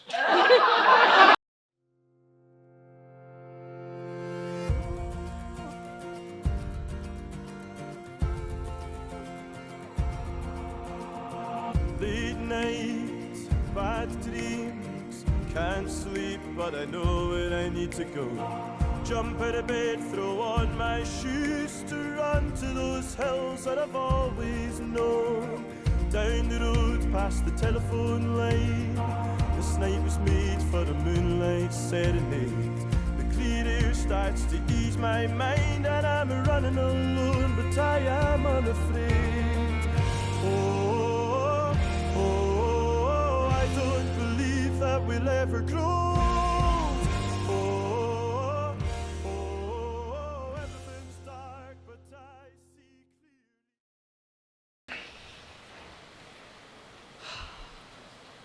It is a shame, Miss Bennet, that your first visit to Rosings Park was not in the summer. The estate is much more beautiful then. Well, it is still breathtaking as it is, Lady Catherine. And I thank you for the invitation. Your father's estate is in Taylor, Mr. Collins, I think? It is, madam. Well, for your sake, I am glad of it. But otherwise, I see no occasion for entailing estates from the female line. It was not thought necessary in Sir Louis de Bourgh's family. Do you play and sing, Miss Bennet? A little. Oh, then we shall be happy to hear you someday or other.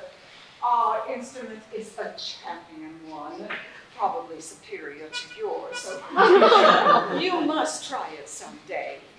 Do your sisters play and sing? Just one, although she plays enough for all of us. Why did you not all learn? You ought to have all learned. Do you draw? No, not at all. What, none of you? Not one. This is very strange. But I suppose you had no opportunity. Your mother should have taken you to town every spring for the benefit of the masters. Well, my mother would have had no objection, but my father hates London. Well, has your governess left you? We never had any governess. No governess? 5 daughters being brought up at home with no governess? I have never heard of such a thing. Your mother must have been quite a slave to your education. No, ma'am, she was not. Well then, who instructed you? Who attended you? Without a governess, you must have been neglected. On the contrary, Lady Catherine, those of us that wished to learn never wanted the means. We were always encouraged to read and had all the masters that were necessary. Those who chose to be idle, however, certainly might. And are any of your younger sisters out? Yes, ma'am, all. Oh! What, all 5 at once? That's very odd. And you're only the second. The younger one's out before the elder are married. Oh, your younger sisters must be very young. Yes, my youngest is not 16.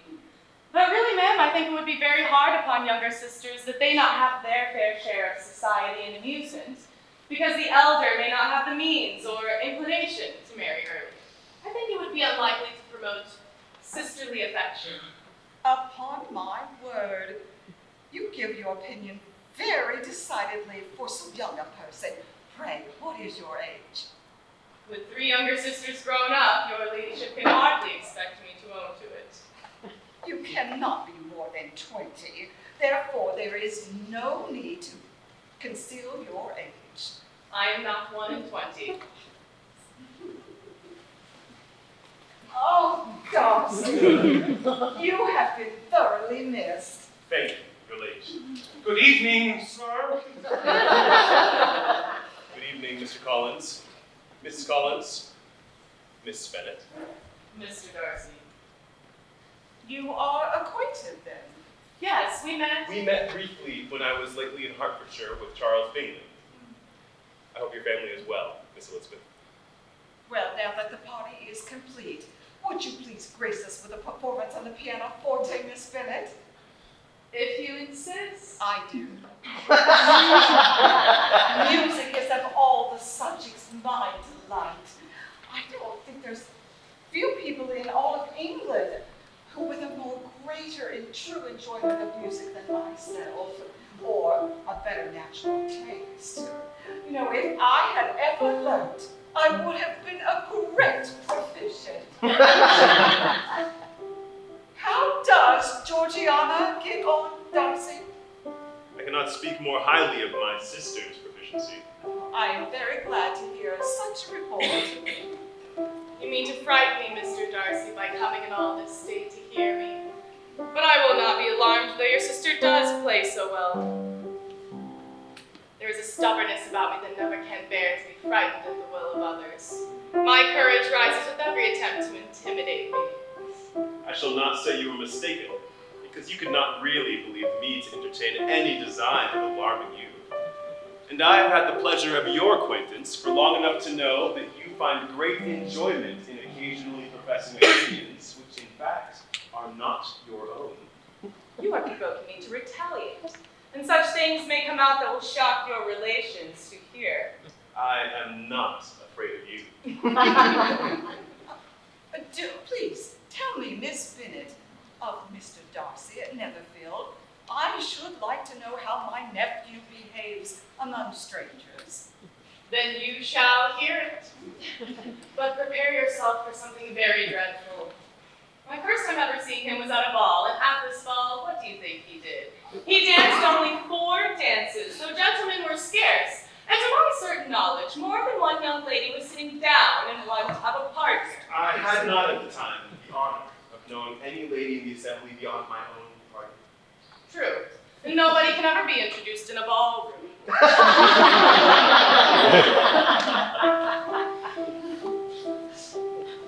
I have not the talent of conversing easily with those I've never seen before.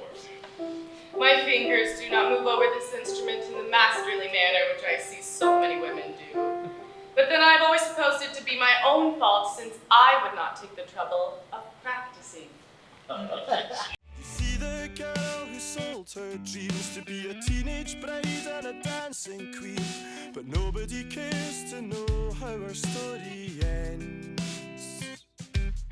You say your name, but she soon forgets, so she concentrates on her own regret. Now she's walking away, you'll never see her face again, no matter when. It's a long way to go. There's a long, long way to go before you find the reasons. Oh, tonight the stars are pretty. Reminds me of a midnight city sky that I've never seen before. Oh, tonight the stars are pretty. Reminds me of a midnight city sky that I've never seen before. Seen before.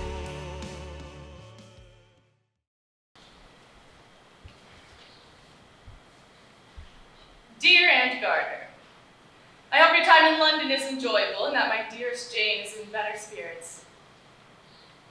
It has been an interesting experience here, one that you could not believe.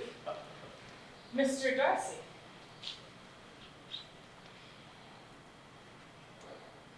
Oh, Mr. and Mrs. Collins are on an errand in the village. I was under the impression they would be home this afternoon. It appears I was mistaken.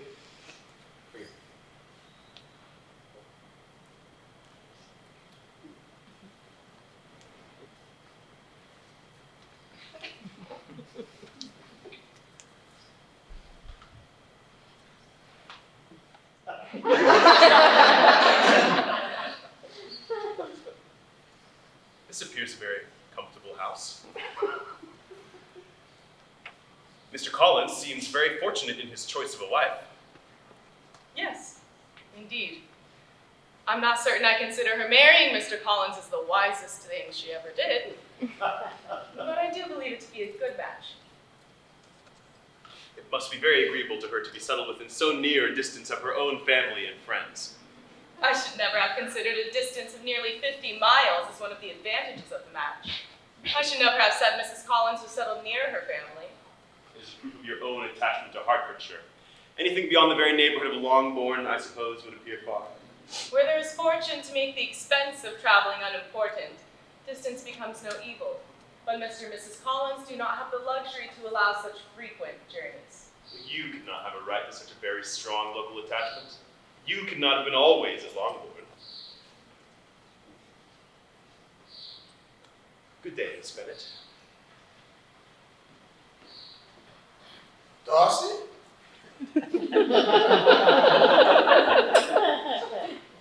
Excuse me, ma'am. I was wondering where I could find Mr. Collins. I was hoping to have a word. Oh, Mr. and Mrs. Collins have taken the carriage into the village. Oh. Well, thank you just the same. Are you acquainted with Mr. Darcy, Mr. Fitzwilliam! Colonel Fitzwilliam. And yes, I'm traveling with him while he visits his aunt, the Lady Catherine de Bourgh. Pray tell me, what was bothering him? In all honesty, I know not. Intriguing. It is my understanding that Mr. Darcy plans to leave on Saturday. Will you leave with him? Yes, if Darcy doesn't put it off again. But I am at his disposal. He manages the business as he pleases. Well, I imagine he brought you down with him chiefly for the sake of having somebody at his disposal. But perhaps his sister does as well for the present, and as she is under his sole care, he may do what he likes with her. No! That is an advantage he must divide with me. I am joined with him in the guardianship of Miss Darcy. Are you indeed? Yes, she is my cousin as well as he is. Please, sit, Colonel. Miss Darcy is a very great favorite of a lady of my acquaintance, a Miss Caroline Bingley. Do you know her? A little. Her brother is a patient, gentleman-like man. He's a great fit with Darcy. Oh yes, Mr. Darcy is uncommonly kind to Mr. Bingley and takes a prodigious deal of care of him. Oh yes, I believe he does. From something said on the journey here, I have reason to believe Bingley very much indebted to him. But I ought to beg his pardon, for I have no reason to suppose Bingley was the person meant. It was all conjecture on my part. What do you mean? It is a circumstance which Darcy could not wish to be generally known, because if it were to get round to the lady's family, it would be an unpleasant thing. Well, you may depend upon my not mentioning it. What he told me was that he had congratulated himself on lately having saved a friend from an inconvenience of a most imprudent marriage, but without mentioning any names or particulars. I always suspected it to be Bingley from believing him to be the kind of young man who would find himself in a scrape of that sort, and from knowing the two of them being together the whole of last summer. Did Mr. Darcy give you his reasons for this interference? I understand there was very strong objections against the lady and her family. My dear, are you all right? Yes, I just remembered I have an errand in the village as well. I'm so sorry to end our visit so quickly on such a short acquaintance. Of course. Don't worry at all. I look forward to speaking with you again soon. Good day, ma'am. Good day.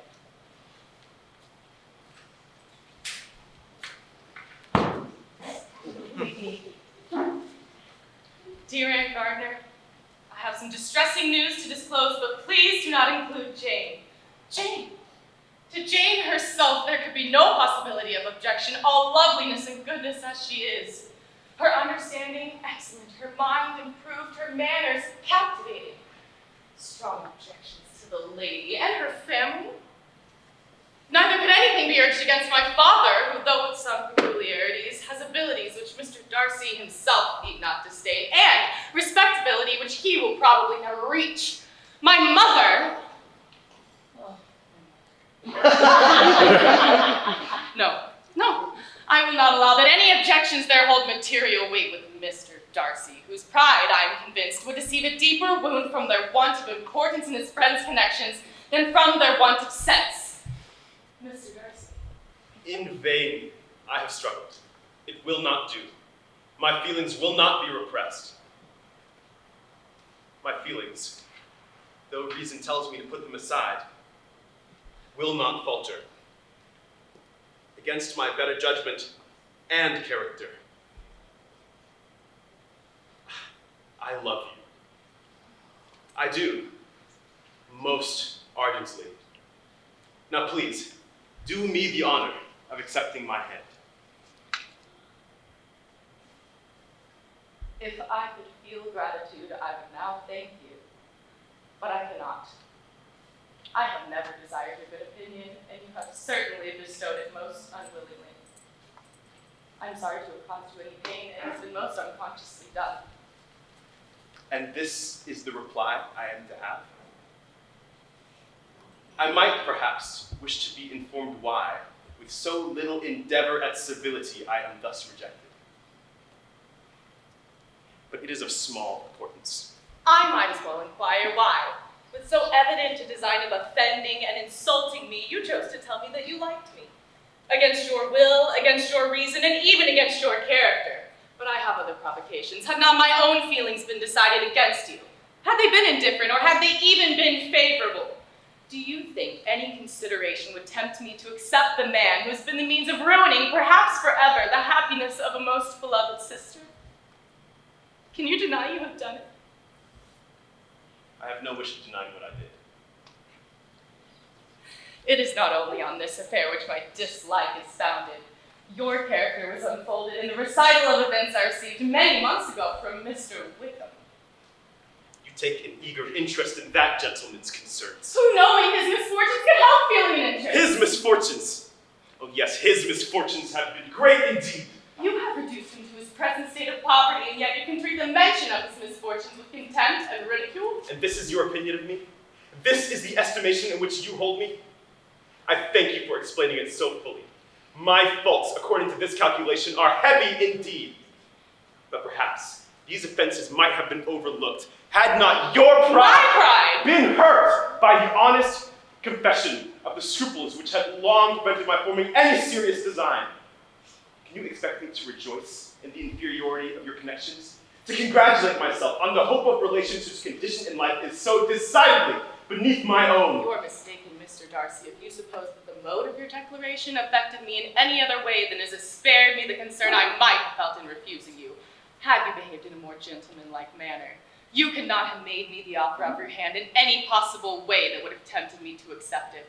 From the very beginning, your manners impressing me with the fullest belief of your arrogance, your conceit, and your selfish disdain for the feelings of others formed the groundwork of so immovable a dislike. I had not known you a month before I knew you were the last man in the world whom I could ever be prevailed upon to marry. Forgive me for having taken up so much of your time.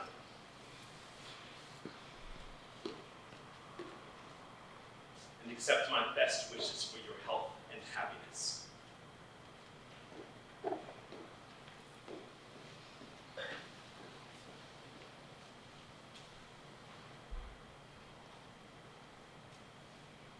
There's a letter for you from Mr. Darcy.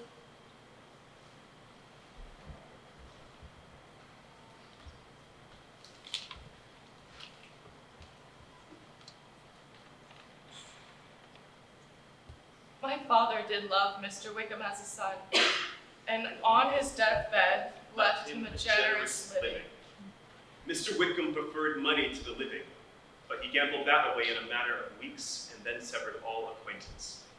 Last spring he came to see us, and during his stay he declared passionate love for my younger sister, who was but 15 years old at the time, and tried to persuade her to elope with him. When it was made clear that he would never touch a penny of the 30,000 pounds my sister would inherit, he disappeared. I cannot begin to explain the depths of Georgiana's despair.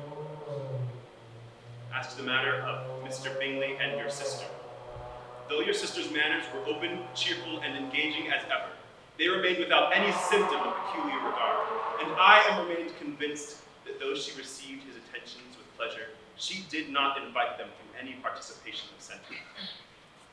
Though the motives which governed me may to you appear insufficient, they were in service of a friend.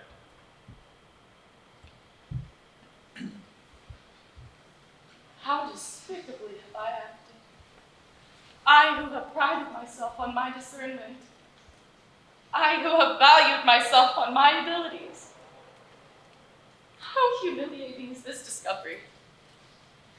Had I been in love, I could not have been more wretchedly blind, but vanity, not love, has been my folly.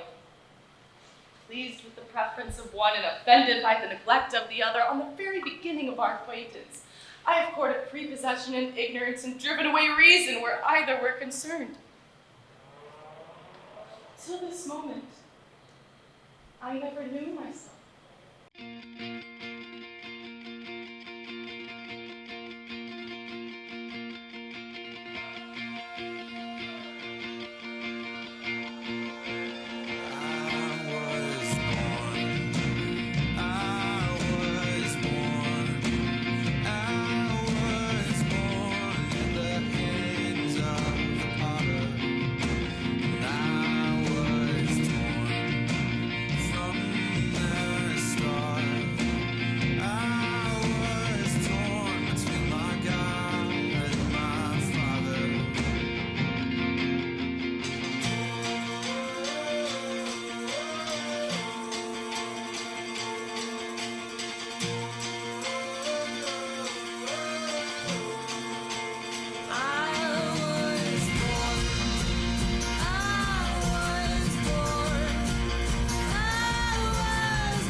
Forgotten about him until now. Oh, Elizabeth dear, and how was your trip?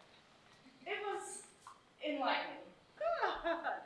I'm very glad that you're both home and from your trips in time to see your sister before she leaves for hers.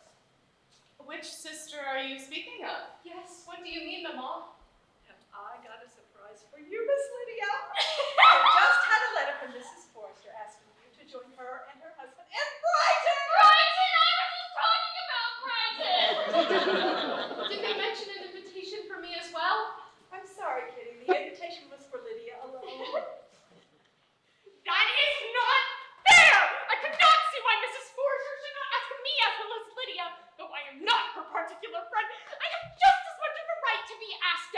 does, and you're too, for I am 2 years older. It is not all that bad, Kitty. You shall have your share of trips yourself. Perhaps Miss Forster plans to take you on your own separate trip to Brighton next summer. I do not want to go to Brighton next summer. I want to go now. Oh, do not despair, Kitty, for when I am in Brighton, I will dance with twice the men I regularly would just for you.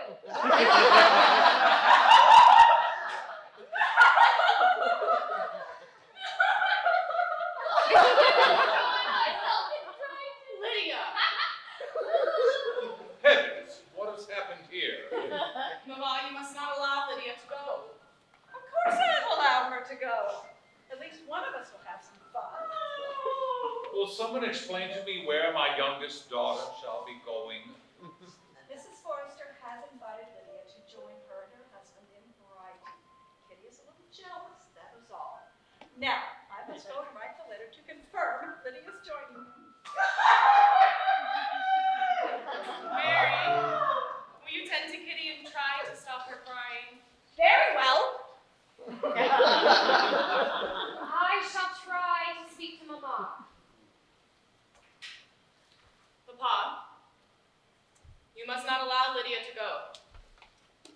To be honest, Lizzie, I do not see any reason to keep her from joining them. You cannot be serious.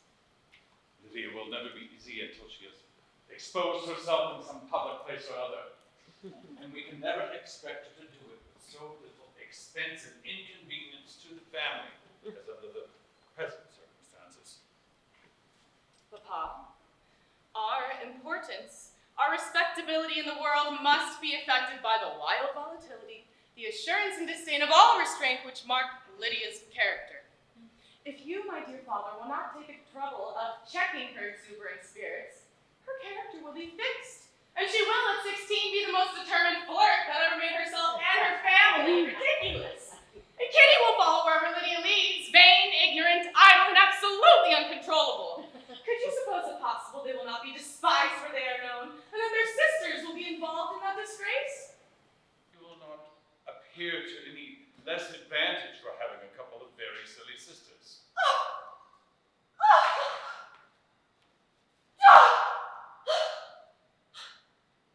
They stole my shoe!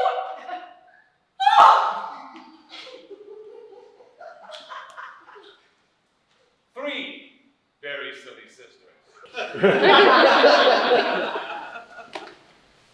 We will not have a big piece of Longbourn if Lydia does not go to Brighton. Colonel Forster is a sensible man. Keep her out of any real danger. And she is luckily too poor to be an object of prey to anybody. At any rate, she will not grow many degrees worse without authorizing us to lock her up for the rest of her life. Oh, Mr. Bennett, here you are. And Elizabeth. Just the two people that I had the mind to speak to. How may we be of service, my dear aunt? Well, as you know, Mr. Gardner and I are planning to leave Longbourn soon and travel to Derbyshire. I hope you enjoy your journey tremendously, Mrs. Gardner. Well, that's just what I wanted to speak to you about, Mr. Bennett. I do believe that Mr. Gardner and I would enjoy the trip much more if Lizzie were to join us. Well, what do you say? Perhaps this is just what you need. Keep your mind off your sisters. I should be happy to accompany you, Mrs. Gardner. Very good. We shall leave in a fortnight. I am sure you will be happy to hear about the place that you've heard so much about. A place where many of your acquaintances are connected. In Derbyshire? Yes, specifically Kimberley. I do believe I've heard that name before. Well, of course you have, child. Pemberley is home of Mr. Fitzwilliam Darcy. I pull a scarf over my head, pull my heart across the forest, sky of stars, leaves in the fire, smoky breath, I wish it was summer, another place.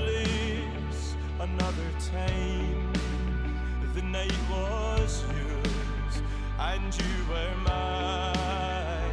Now I sing with my eyes wide open, because I can't bear to close them these days. And I've got nothing here left to remind me I'm the wreck of a ship tossed on the waves. I'm the wreck of a ship tossed on the waves.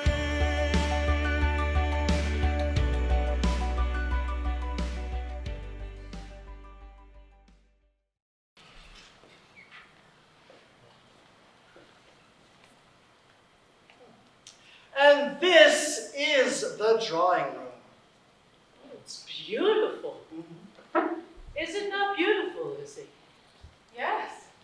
Oh, it's such a shame that Mr. Darcy is not here. I so would like to thank him for allowing us to see his home. It just so happens we expect Mr. Darcy here tomorrow. I beg your pardon.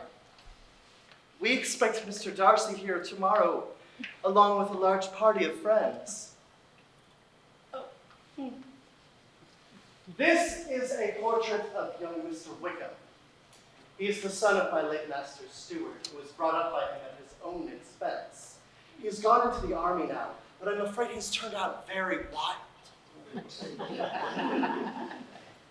This is my master. I'm very much like him. It was painted at the same time as the other portrait about 8 years ago. It is a handsome face. Is it like him, Lizzie? Oh, the lady does know Mr. Darcy. Yes. And do you not find him a very handsome gentleman, Miss Bennet? Yes. Very handsome. Oh, Mr. Darcy, we did not expect you until tomorrow. This is Mr. and Mrs. Gardner, and I believe you already have had the pleasure of meeting Miss Bennet. Yes, I have, Miss Bennet. Mr. Darcy. Mr. Reynolds, have you shown them the gardens yet? I have not. I do believe the gardeners would enjoy a walk outside. I am quite proud of the gardens of Pemberley. Of course. I can assure you we did not know of your being here. Your brother as well informed us you would certainly not be here until tomorrow. Business with my steward occasioned my coming forward a few hours before the rest of my party. They should be arriving any minute now, actually. Among them are some who will claim an acquaintance with you, Mr. Bingley and his sister. There is also one other person in the party who more particularly wishes to be made known to you. Would you allow me, or do I ask too much, to introduce my sister to your acquaintance? I would be quite pleased. Miss Reynolds, back so soon. Surely you could not have seen the entirety of the gardens in that short amount of time. It had begun to rain, sir. And your sister has just arrived, along with Mr. Bingley and his sister. Send them in, please. Oh, my dear brother! Georgiana, I would like to introduce you to Mr. and Mrs. Gardner. And this is Miss Elizabeth Bennet. I'm very pleased to make your acquaintance, Miss Bennet. You remember Miss Bennet, do you not, Miss Bingley? Indeed. My brother has some letters to write and will be along shortly. I'm so glad that you finally came for a visit. I've been waiting to converse with you for some time now, Miss Bennet. My brother has told me nothing but splendid things about you. And I can assure you I've heard nothing less about you, Miss Darcy. Please call me Georgiana. Now tell me, how many are in your family? 7. My father, mother, 4 sisters, and myself. Such a large family. I assume all of your sisters are in good health? Yes, they are. Are you the eldest? No, I have one older sister. Oh, Jane is very agreeable and has one of the most pleasant dispositions I've ever known. How lovely. I do hope I may meet her. Tell me, Elizabeth, are not all the officers removed from Meryton? That must be a great loss to your family. It is true they are gone from Meryton. As to it being a great loss to my family, I doubt you will think on it much. Perhaps, Miss Bingley, you should go join your brother. I'm sure he could use the company.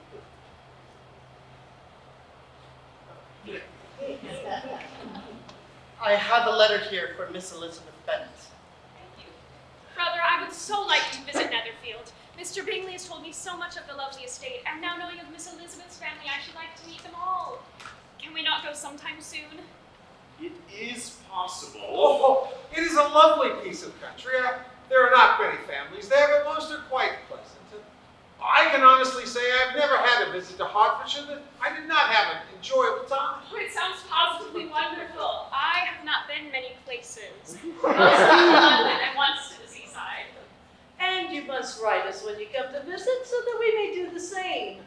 I'm sure my husband's sister will be happy to host us. Oh, of course. But I do believe it is time for me to retire. Good evening, everyone. She is a very lovely girl. You must be proud of her. No. Oh, heavens, child, what is the matter? Jane has just sent me this letter with the most distressing news. My youngest sister, Lydia, has eloped with Mr. Wickham. They are gone off together from Brighton. Is it absolutely certain? Yes. They left Brighton together Sunday night and were traced almost to London, but not beyond. And what has been done to recover her? My father has gone to London, but Jane has written to beg your immediate assistance. Oh, we shall go immediately.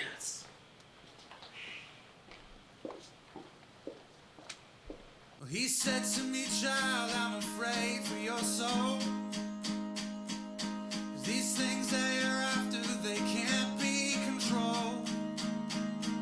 And this beast that you're after will eat you alive and spit out your bones.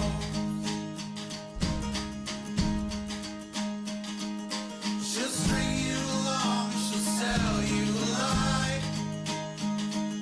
Well, there's nothing but pain on the edge of a knife.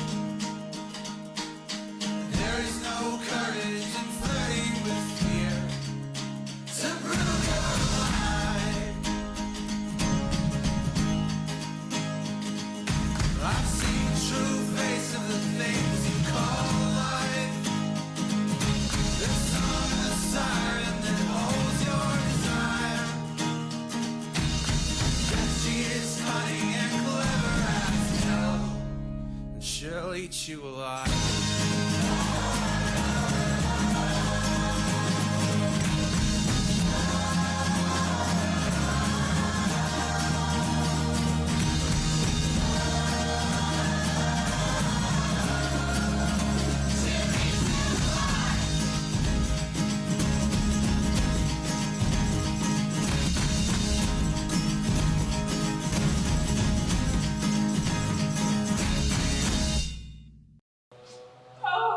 Why did the foresters ever let the matter out of their side? I'm sure there was some great neglect or other on their side, for she is not the kind of girl to do this if she had been properly looked after. Oh, I always said they were quite unfit to have charge of her. I was overruled, as I always am. Poor dear child. And now, here is Mr. Bennet gone away. And I know he will find Wickham wherever he finds him, and he will be killed. And then what is to become of us? Those Collinses will turn us out before he is cold in his grave. And if my brother's not come to us, I do not know what we shall do. This is a most unfortunate affair and will probably be much talked of. But we must stem the tide of malice and pour into the wounded bosoms of each other the balm of sisterly consolation. Good grief, Mary, what have you been reading? Happy as the event must be for Lydia, we can draw from it this useful lesson, that the loss of virtue in a female is irretrievable, that one false step involves her in endless ruin, that her reputation is no less brittle than it is beautiful, and that she cannot be too much guarded in her behavior towards the undeserving of the other sex.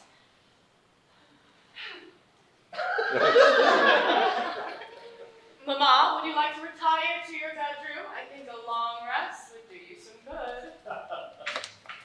Very well.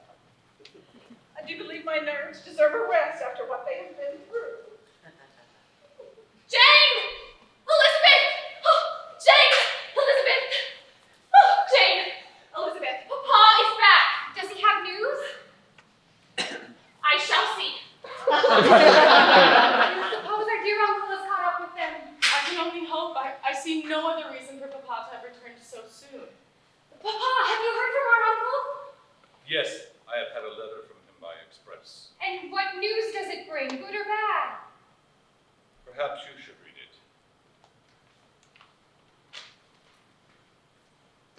It says they are to be married. And it is as I always expected. They are to be married. If Papa agrees to assure Lydia's share of the £5,000 secured among his children after his death, and £100 a year. Have you made a reply? No, but it must be done soon. And what will your reply be? What can I reply but yes? I shall do it myself this instant.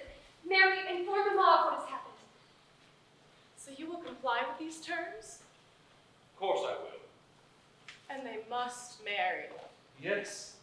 Yes, they must marry. There is nothing else to be done. There are two things that I would like very much to know.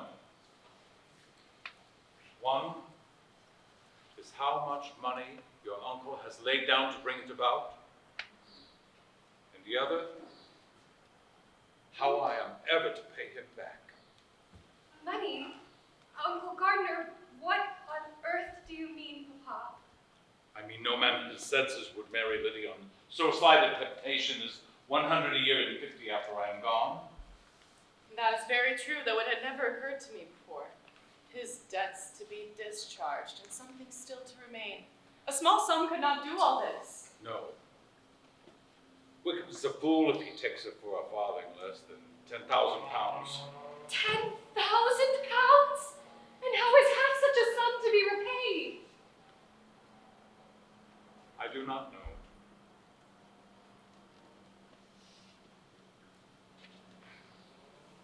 And they are really to be married. And for this we are to be thankful that they should marry small as is their chance of happiness and wretched as is his character. We are forced to rejoice. Oh, Lydia. It brings me great comfort to know that although he has cost our family a great amount of grief and cost our dear uncle a great sum of money, that he shall be forced to wake every morning to the sound of Lydia's laughter, and that, I do believe, is true justice. I do believe that is the first ill thing I've heard you say of anyone. How do you feel? Marvelous. Oh, my dear Lydia has to be married. Married at 16. Mrs. Wickham. Oh, how well that sounds. Girls, I am going to go into Meryton and tell the good news to my sister Phillips. And when I return, I can call on Lady Lucas and Mrs. Long. Can you run down and call the carriage, please? I believe an airing would do my nerves a great deal of good. Oh, Lydia is going to be married! Dear Mr. Darcy, my youngest sister Lydia has nearly disgraced our entire family, and here is my mother rejoicing in the fact. I do not understand how anyone could be happy that their daughter or their sister is to be married to such a man as Mr. Wickham. I know you understand my plight. And yet 2 weeks later, and she is still rejoicing, and I seem to be the only one who remembers the truth about their marriage.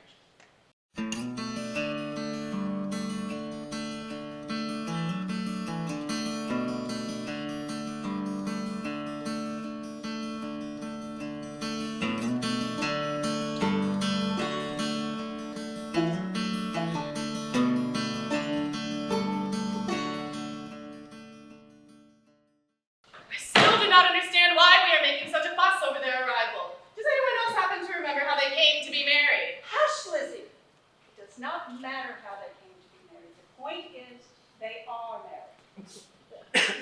I just saw the carriage pull up to the house. Oh, I am so excited to see my newly married daughter. Announcing Mr. and Mrs. Wickham. Oh, Lydia! Oh, Papa! Oh, sisters, I have missed you all so. It's been so long since I have seen you all. Why don't we all sit down and catch up with our dear Lydia?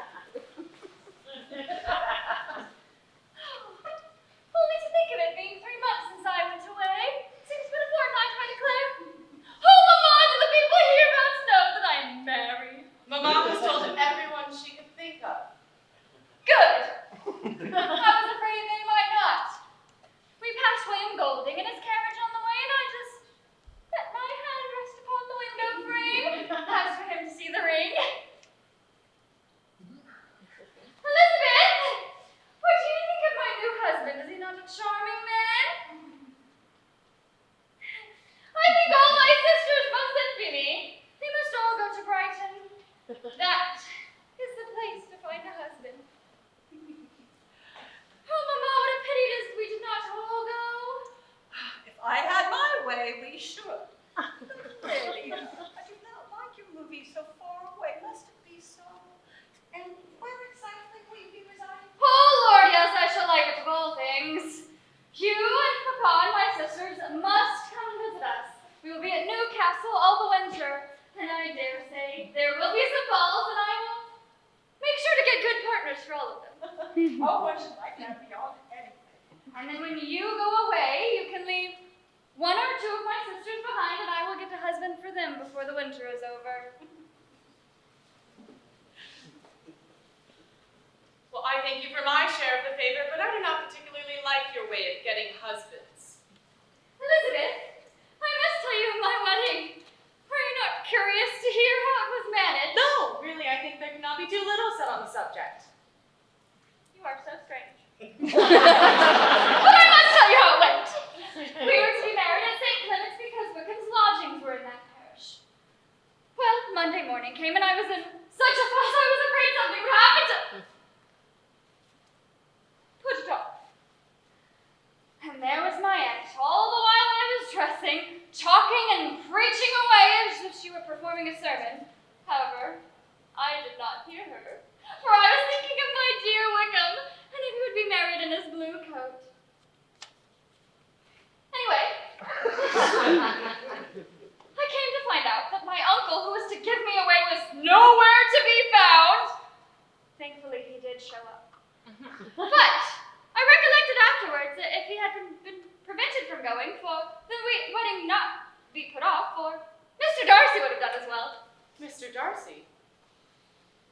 Yes, he was to come there with Wickham, you know. But, gracious me, I ought not to have said a word. It was to be such a secret. What will Wickham say?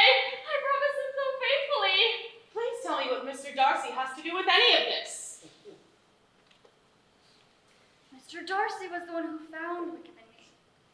He was also the one who gave Wickham an enormous sum of money. Wickham said it was an early wedding gift. Isn't that marvelous? Miss Lydia, the carriage has arrived.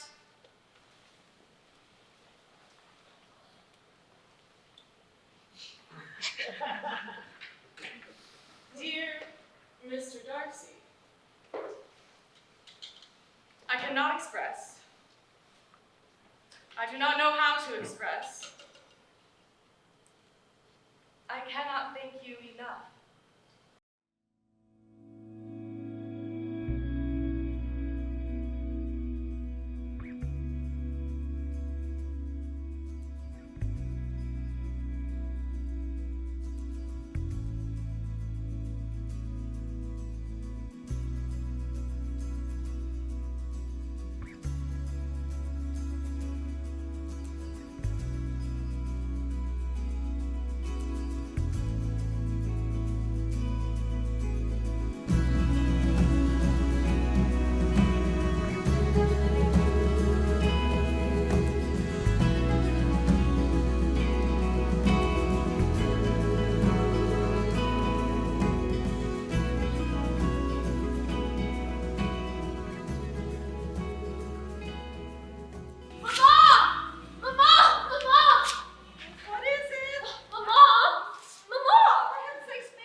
since you went away.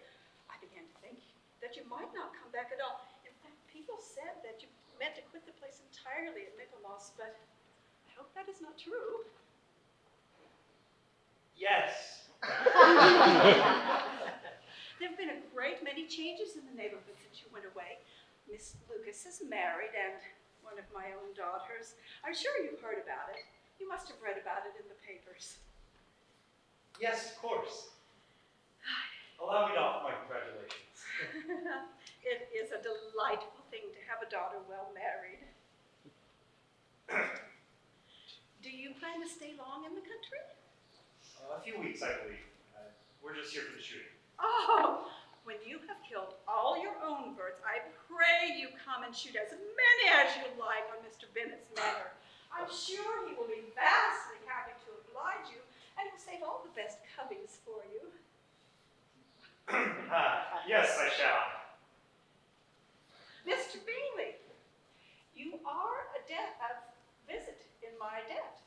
When you went away last winter, you promised to take a family dinner with us when you returned. You see, I have not forgotten. And I was very disappointed that you did not return and keep your engagement. Yes, of course. Please accept my apologies. Good day, Mrs. Bennet. Good day, Mr. Bingley. Miss Bennet.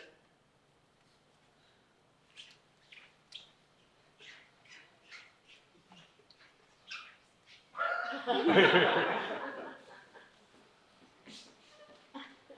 very strange. Jane, do you know what that was about? Of course not. How should I know?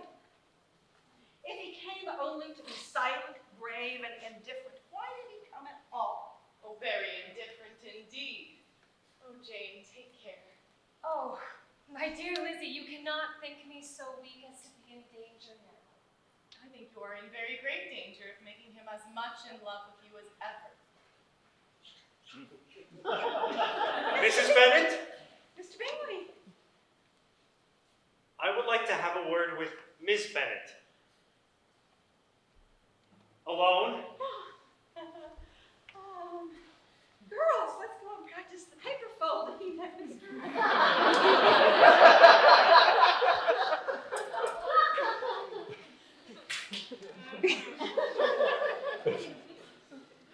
Miss Bennet, I would like to begin with an apology. I so very quickly left Netherfield last winter without sending you word or knowledge as to my state of mind. And to you, that was unfair.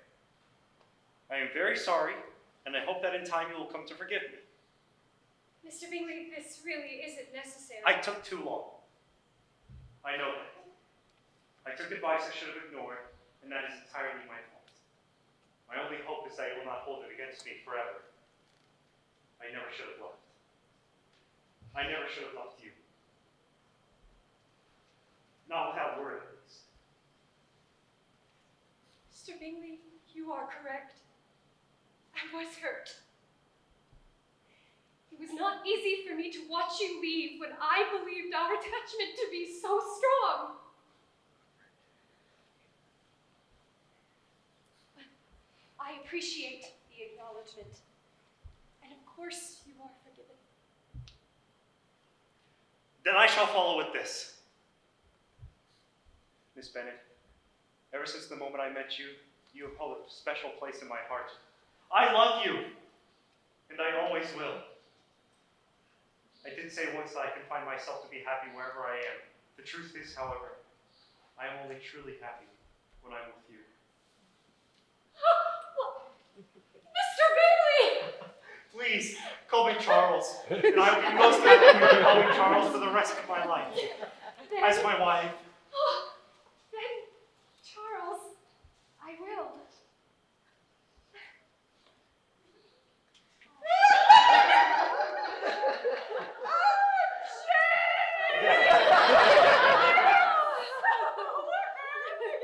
I know I shan't get a wink of sleep tonight.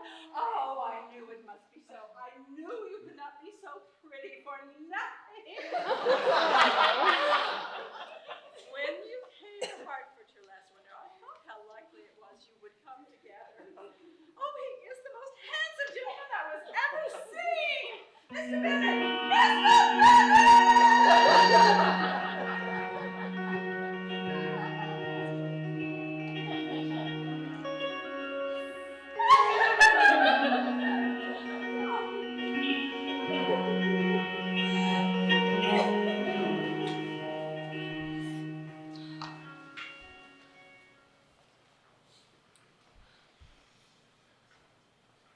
Lady Catherine. I hope you are well, Miss Bennet.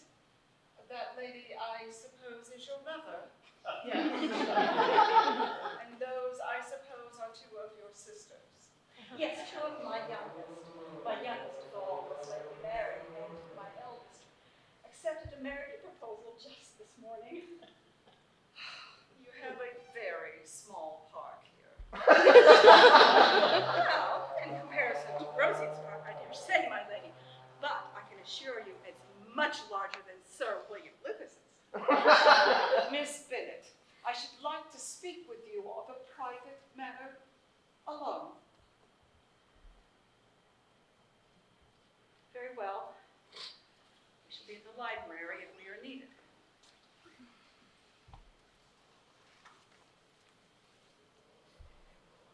You can be at no loss, Miss Bennet.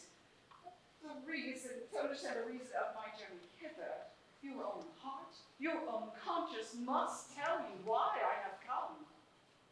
Indeed, you are mistaken, madam. I have not been at all able to account for the honor of seeing you here. Miss Bennet, you ought to know that I am not to be trifled with.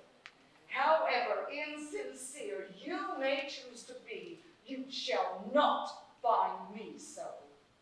My character has ever been celebrated for its sincerity and frankness. And in the cause of a moment such as this, I shall certainly not depart from it. A report of a most alarming nature reached me 2 days ago. I was told that not only your sister was at the point of being most advantageously married, but that you, that Miss Elizabeth Bennet, would, in all likelihood, soon thereafter be united with my nephew. My own nephew, Mr. Darcy. And though I know it must be a scandalous falsehood, though I would not injure him so much as to suppose the truth of it possible, I instantly resolved on setting off for this place, that I might make my sentiments known to you. If you believed it to be impossible to be true, I wonder why you took the trouble of coming so far. What could your ladyship propose by it? Why, to instantly insist on having such a report universally contradicted. Well, your coming to Longbourn to see me and my family would be rather a confirmation of it, if indeed such a report were in existence. If? Do you then deny to pretend to be ignorant of it? Has it not been industriously circulated by yourselves? Do you not know that such a report is spread abroad? I never heard that it was. And can you likewise declare that there is no foundation for it? I do not pretend to possess equal frankness with your ladyship. You may ask questions which I shall choose not to answer. This is not to be borne, Miss Bennet. I insist on satisfaction. Has he? Has my nephew made you an offer of marriage? Your ladyship has declared it to be impossible. Oh, it ought to be so. It must be so, as long as he retains the use of his reason. But your arts and allurements, they may, in a moment of infatuation, have made him forget what he owes to himself and to all of his family. You may have drawn him in. Well, if I have, I shall be the last person to confess it. Miss Bennet, do you know who I am? I have not been accustomed to language such as this.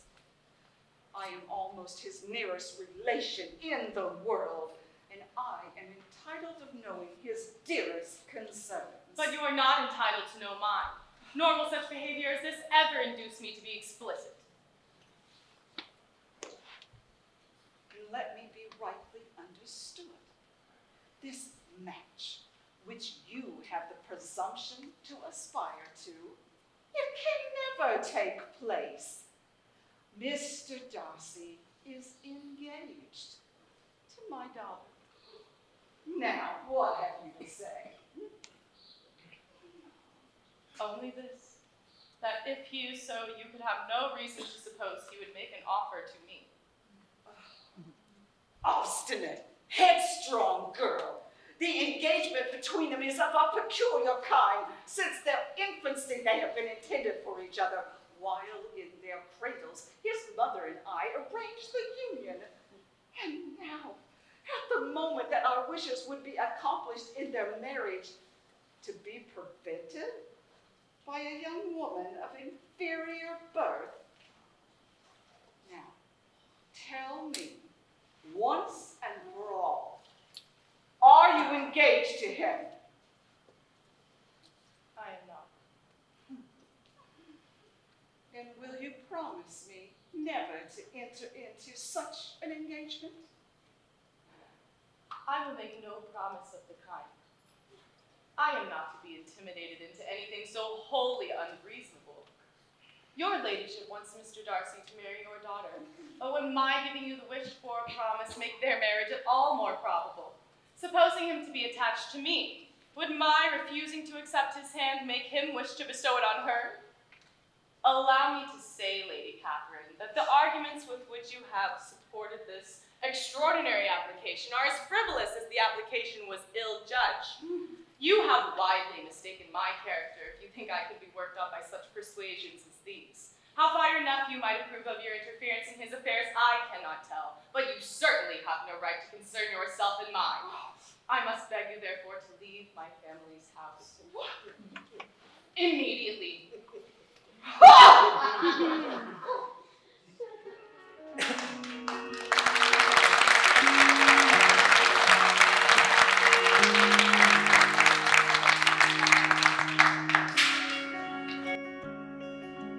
I have made mistakes. I have made mistakes. I continue to make them. And the promises I've made, the promises I've made, I continue to break them. And all the doubts I've faced, all the doubts I've faced, I continue to face them. But nothing is a waste. Nothing is a waste if you learn from it.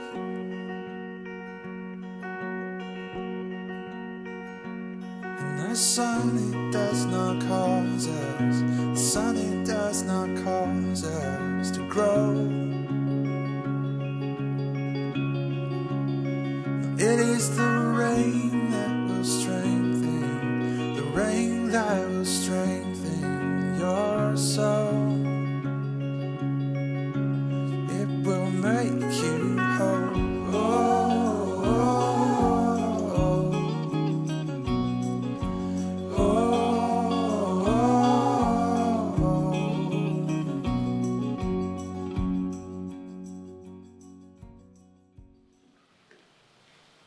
Mr. Darcy, how very good to see you. And you, Miss Bennet. How has your stay in Hertfordshire been? It has been pleasant. How's your family? We are all in good health. I must apologize for my aunt. No, it is I who must apologize. I must thank you for your kindness to my poor sister. Ever since I have known it, I have been anxious to acknowledge to you how gratefully I feel it. Let me thank you in the name of all my family for that generous compassion which induced you to take so much trouble and bear so many mortifications for the sake of discovering them. If you will thank me, let it be for yourself alone. The wish of giving happiness to you might add force to the other inducements which led me on. I shall not attempt to deny. But your family owes me nothing. As much as I respect them, I believe I thought only of you. You are too generous to trifle with me. If your feelings are still what they were last April, tell me so at once.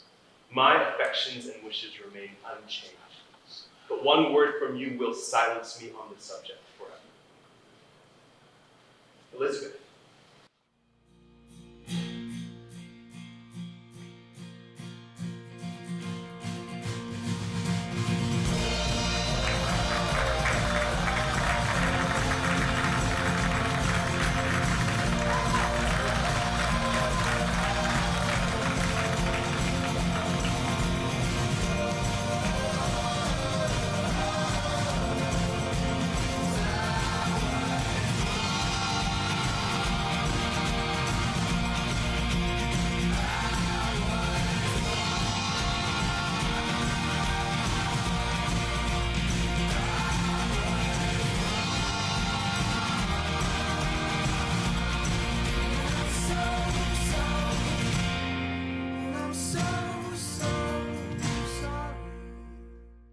Lizzie, what are you doing?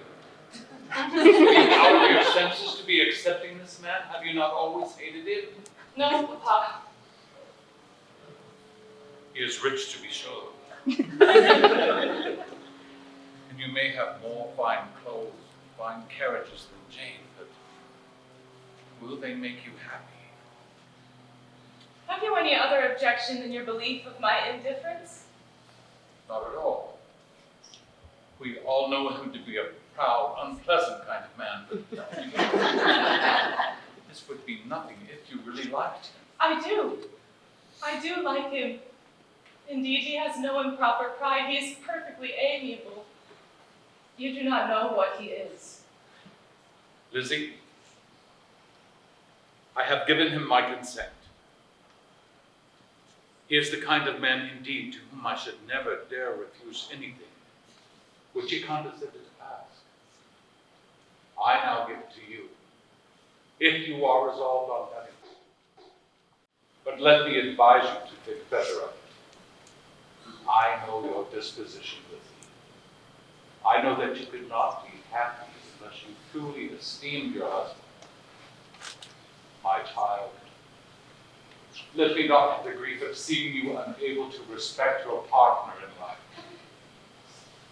Oh, Papa, he is every bit of the partner you wish for me. He will push me to grow, and I will do the same for him. We will be exactly as you said, partners in life. And I want no other partner but him. Oh, my dear, I have no more to say. If this be the case, he deserves you. I could not have parted with my dear Lizzie to anyone less worthy.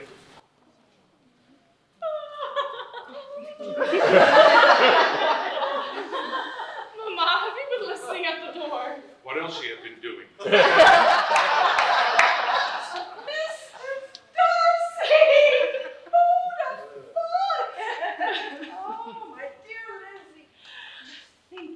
Rich and how grand you shall be. A house in town, all that is charming.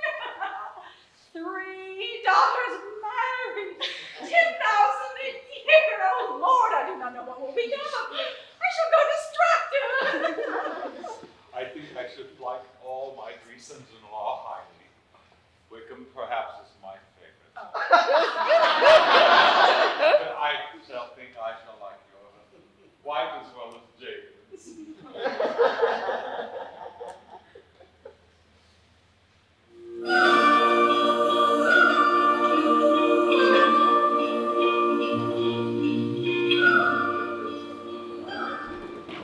We still have not discussed the issue of my lack of dowry. Oh yes, that is a problem. My father has consented to give you 2 of his finest horses. I'm afraid that will not do. No.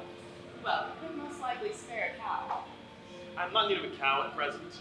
I do not think any farm animals will be sufficient. Well, besides farm animals, my father possesses only the house, which belongs to Mr. Collins, my mother, who belongs to him, and 4 other daughters, 2 of whom are already married.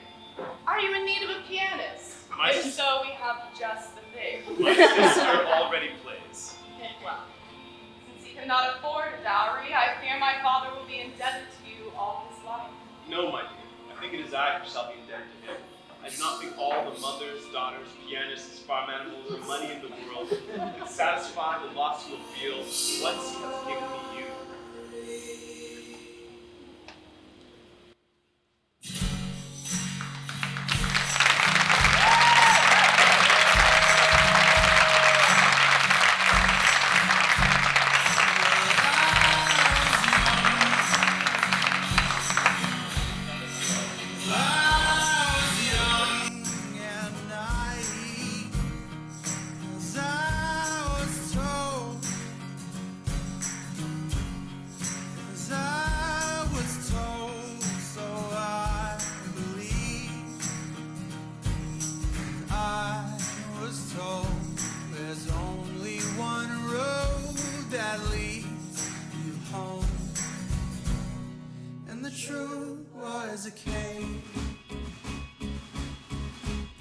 On the mountain side, and I'd seek it out until the day I died.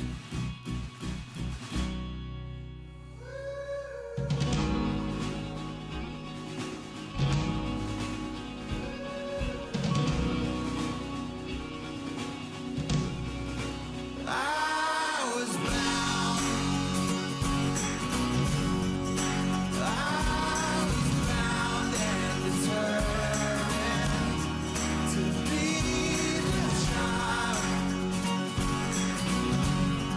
to be the child that you wanted.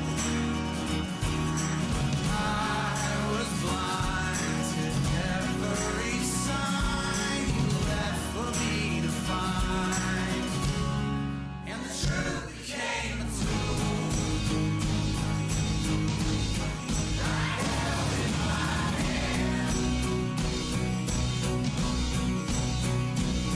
I really did not understand.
Of giving more than you gave to me,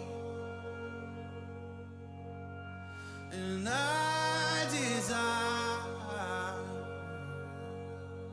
a truth I wouldn't have to seek,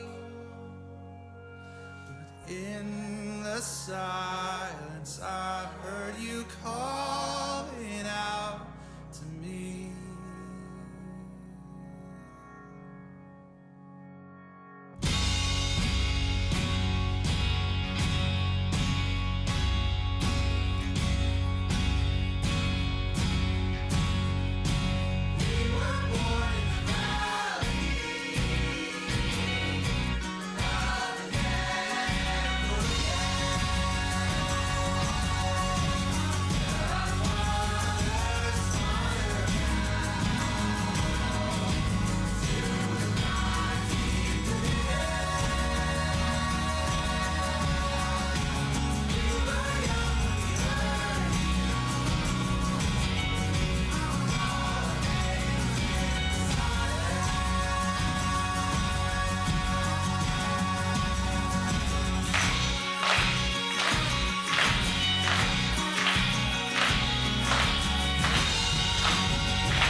Dearest Charlotte, it is a truth universally acknowledged.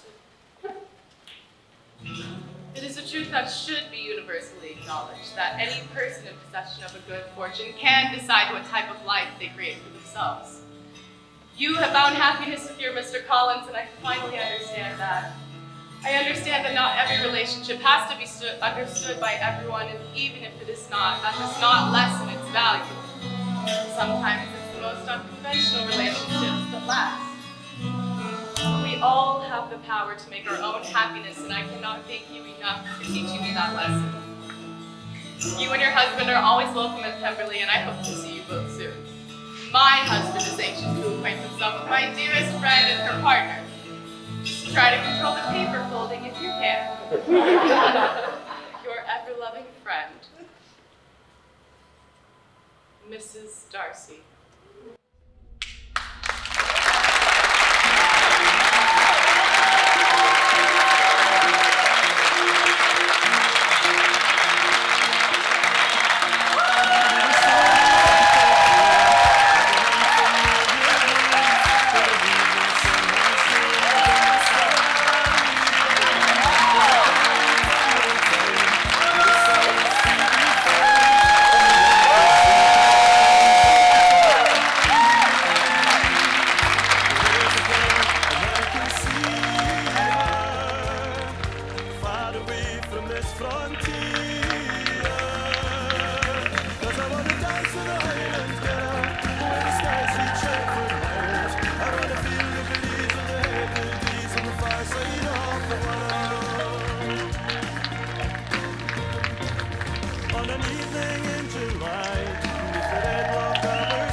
Stories I've heard told of an unfamiliar road where an evening sun hangs gold in the skyline. in a quiet unknown town. There is solace to be found in the unforeseen